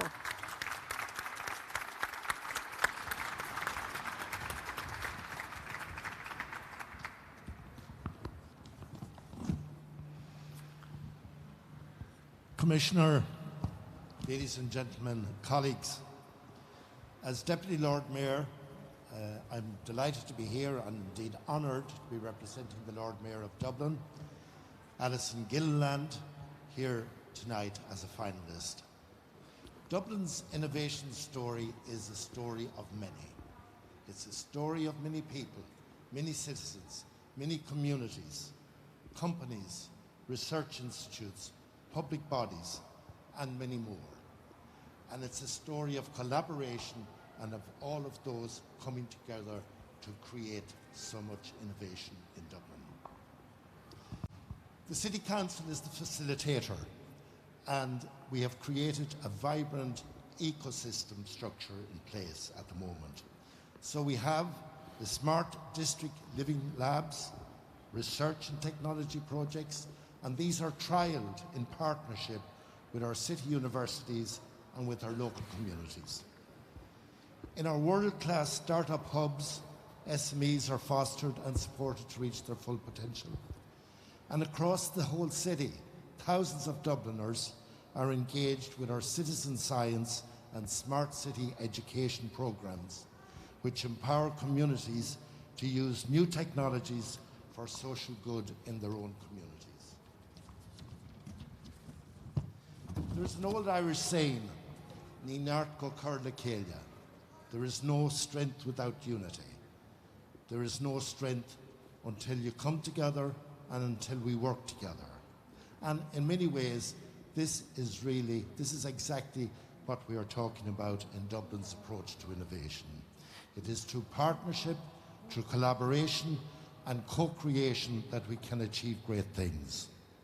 So our vision for Dublin is for a future and a vision that is green, that is digital, that is inclusive.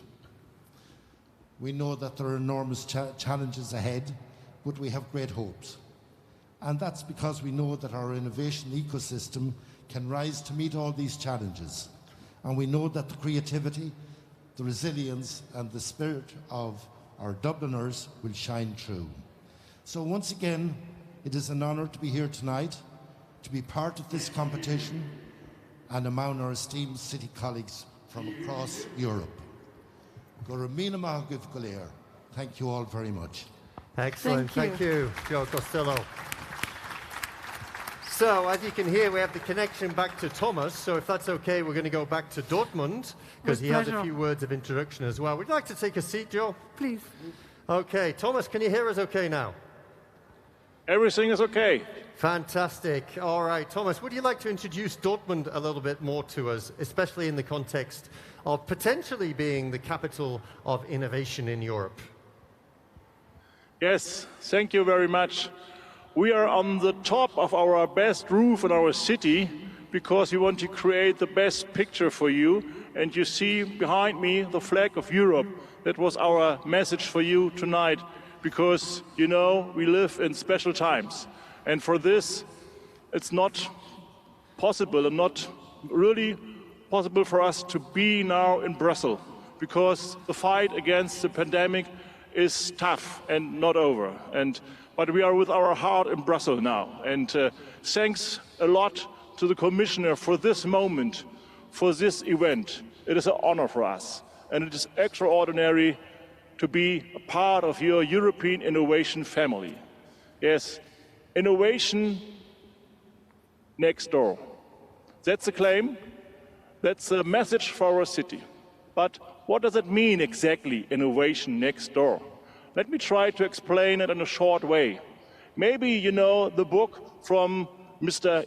Cesar Hidalgo. It calls Why Information Grows. And it is a very brilliant and special theory and analysis of the structure of the economic future. And the conclusion is, in a short way, information matters. That means information are the basics for complexity and products with more value. And for this, that means that information is really the totally basic for a new welfare, for new economy, for new society. And that's the point for us to understand that the cities, for instance, the biggest cities, are in the driver's seat for this transformation to the new area of economic. Because the cities are able to make information fluently and not limited.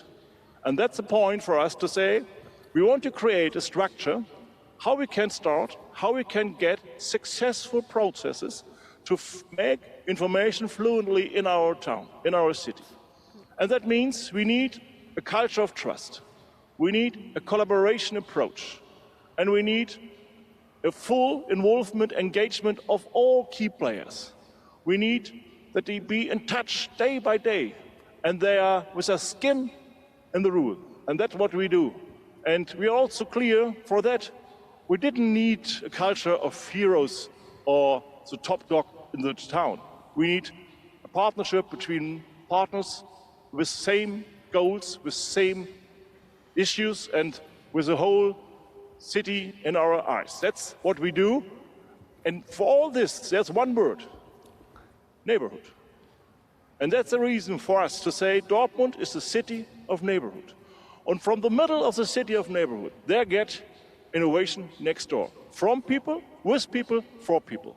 That's the heart of our approach. That's the heart of our pitch to your contest.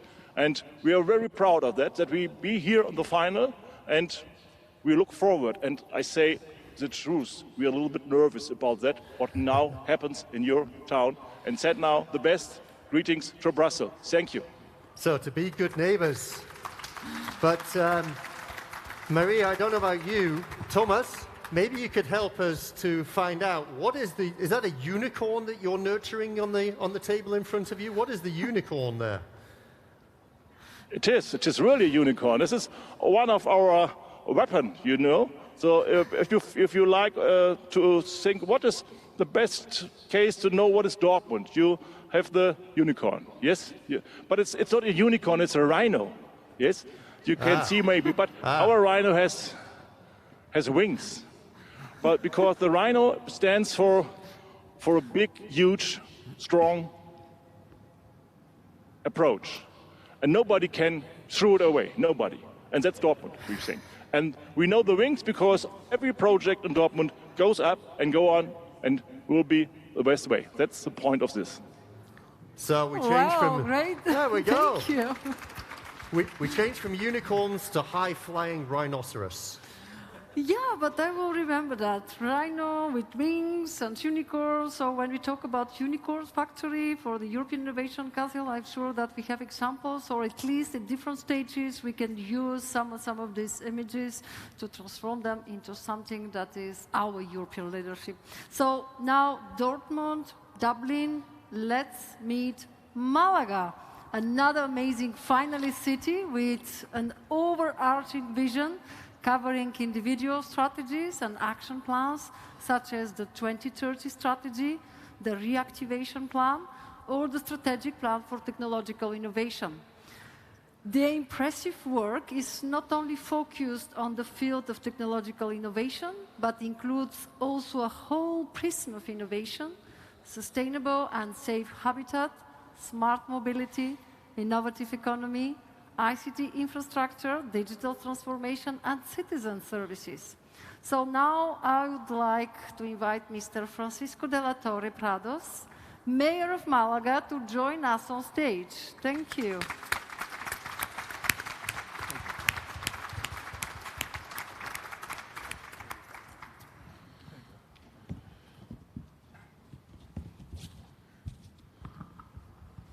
Your Excellency, European Commissioner for Innovation, Research, Education, Culture and Youth, Maria Gabriel. Distinguished member of the jury and representative of European Innovation Council. Dear friends, as the mayor, it is an honor to be here representing my city as one of the finalists for the European Capital of Innovation Award. First of all, I would like to congratulate the European Commission and the Commission for Innovation, Research, Culture, Education and Youth for the initiative of this award, which will be announced within the framework of the first European Innovation Council Summit. I would like to thank the jury for selecting us among the 8 semi-finalists, finalists, and now among the 4 finalists who are also present here today. I sincerely congratulate the mayors and representatives of Dublin, Dortmund, and Vilnius for all that they have done in their cities and for reaching the final of this competition.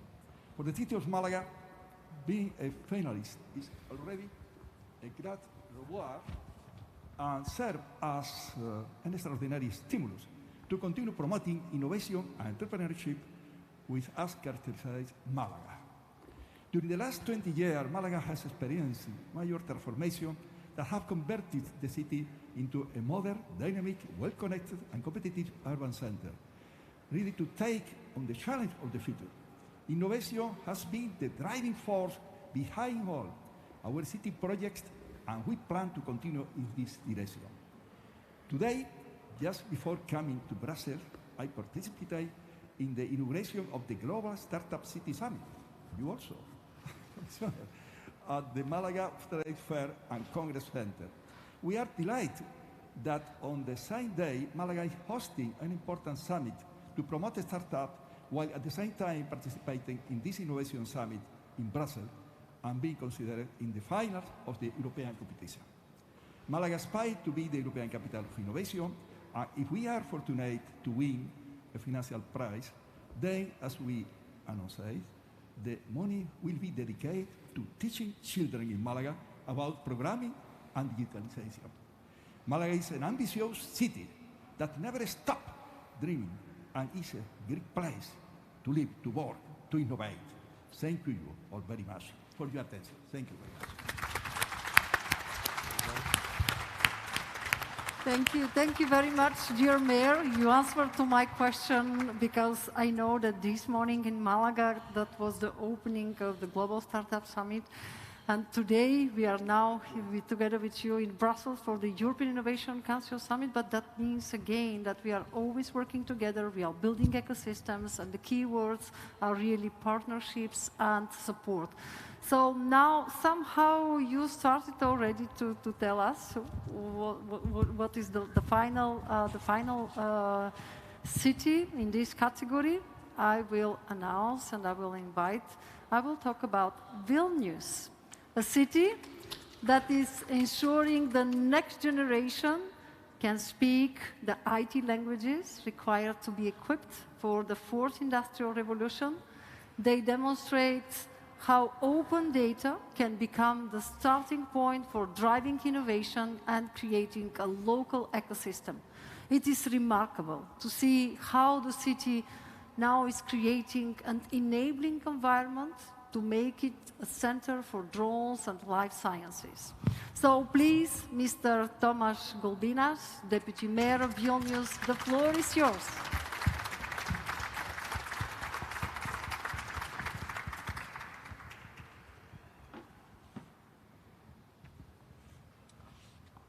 Good afternoon, Madam Commissioner Gabriel, dear colleagues, dear guests. Vilnius runs as a citywide lab where experimentation is encouraged, where mistakes are allowed, and where new approaches, new endeavors are always welcome. Open, enabling, and creative. This is the ambition that the city has set for itself. And we think that these goals actually help us to look successfully into the future challenges. And for those future challenges, we have a simple recipe on how to tackle them in the best way.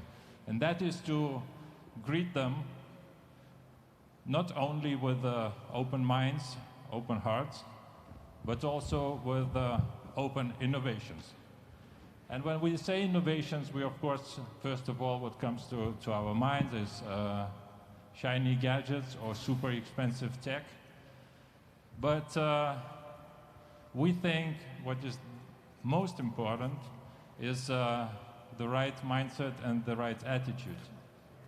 Of course, IoT and drones, artificial intelligence are those tools that we use, and we strive to use them more.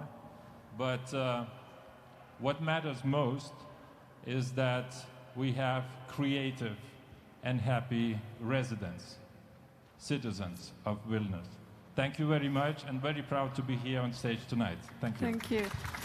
Fantastic. So now we have hopefully 4. Thomas, can you still hear us? Thomas, are you there? All 4 finalists still here? Just waiting for a word that we have Thomas with us on the line before we do the announcement. Thomas, there you are. Yes, I'm here. Okay, so we have Dublin, Malaga, we have Vilnius, and we have, of course, Dortmund. I'm handing over the envelope to you, Maria.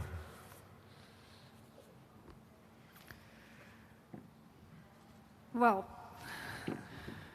finally, this is a real special moment, and it's a big pleasure for me to announce that the 3rd place goes to Vilnius.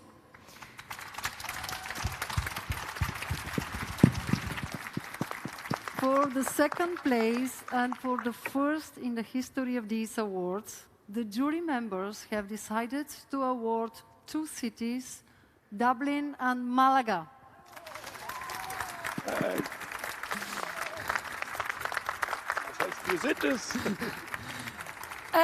And finally, the winner of this year's European Capital of Innovation category is Dortmund. Congratulations to you.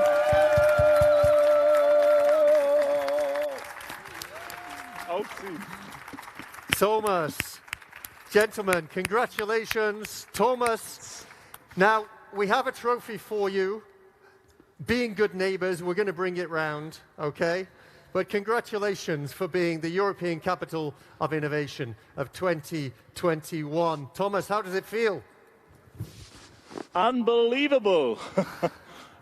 But it's a little bit cold now, but it's so great. It's so amazing that you did that. Yeah, it's great. I don't know. I'm afraid I didn't have enough words now. Well, we have a video to help you. So let's have a look at the video of Dortmund, where we saw at the start, and learn a little bit more about your city.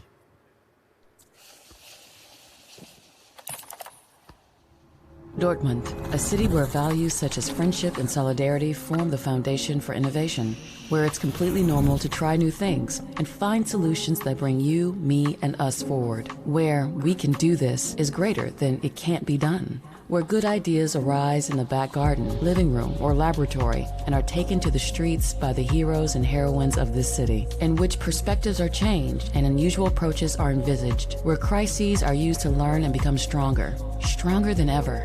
A place where the youngest become the greatest and the greatest become the role models of an entire generation, where strategies, bold plans, and innovative ideas are forged together for today, tomorrow, and beyond. A city where happiness is never left to chance, where lively districts come together to form a strong metropolis for tomorrow, where a creative spark kindles a radiant fire that inspires thousands, where an idea for the neighborhood becomes a model for the future.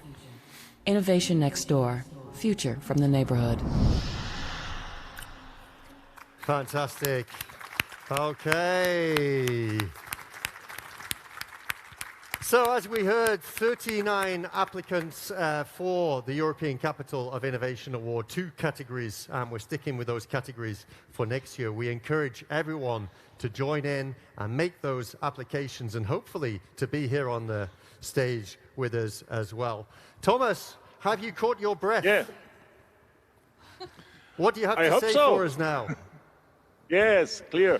First of all, a great thank you to you, to Brussels. Thank you to the commissioners. Thank you for the whole iCapital team for this contest and for this evening. It is great, really, really great. And also, I cannot forget this. Thank you. You hear the firewall now.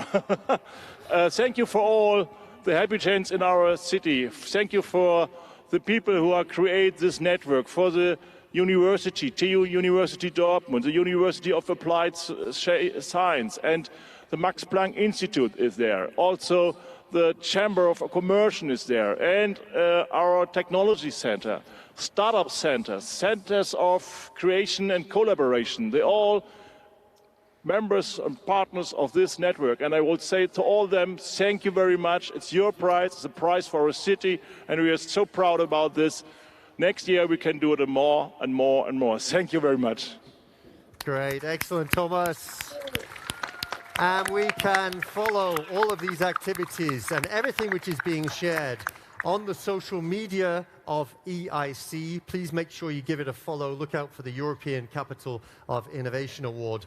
I'm now going to leave the stage to allow you to give the final conclusion. I'll just say that we are starting tomorrow at 9 a.m. sharp with the launch of the EIC Forum. That's here on the main stage. So, gentlemen, if you're in agreement, we'll depart from the stage, and final word goes over to you. We've got a small transition Maybe coming. just before, I want to make a picture with our finalists. Absolutely. We're going to have a picture in a moment. Is that okay? Yeah, we're going to bring okay. everyone back up. Good.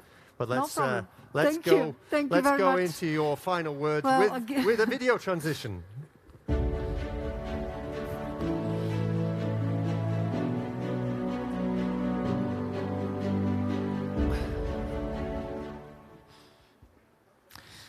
Well, now, first of all, congratulations again. Congratulations to all of you, to your teams. As you all said, these awards are for your citizens, for your cities. So I would like now just to take this opportunity to thank not only the 7 finalists and all the other applicants, but also all European cities for their efforts in transforming societies and for doing their best to ensure a better future for all of us. I'm happy to see we all share a long-term strategic vision for a city that is at its core green, digital, and inclusive. A new day in our journey for a better future starts now. And your role as capitals of innovation is to make it happen. Mayor said it, we make things happen. Do not forget, there is a lot to be shared, but there is also a lot to be learned. That's why my final message is test, learn, and scale up. We are with you. You have our support. Thank you very much.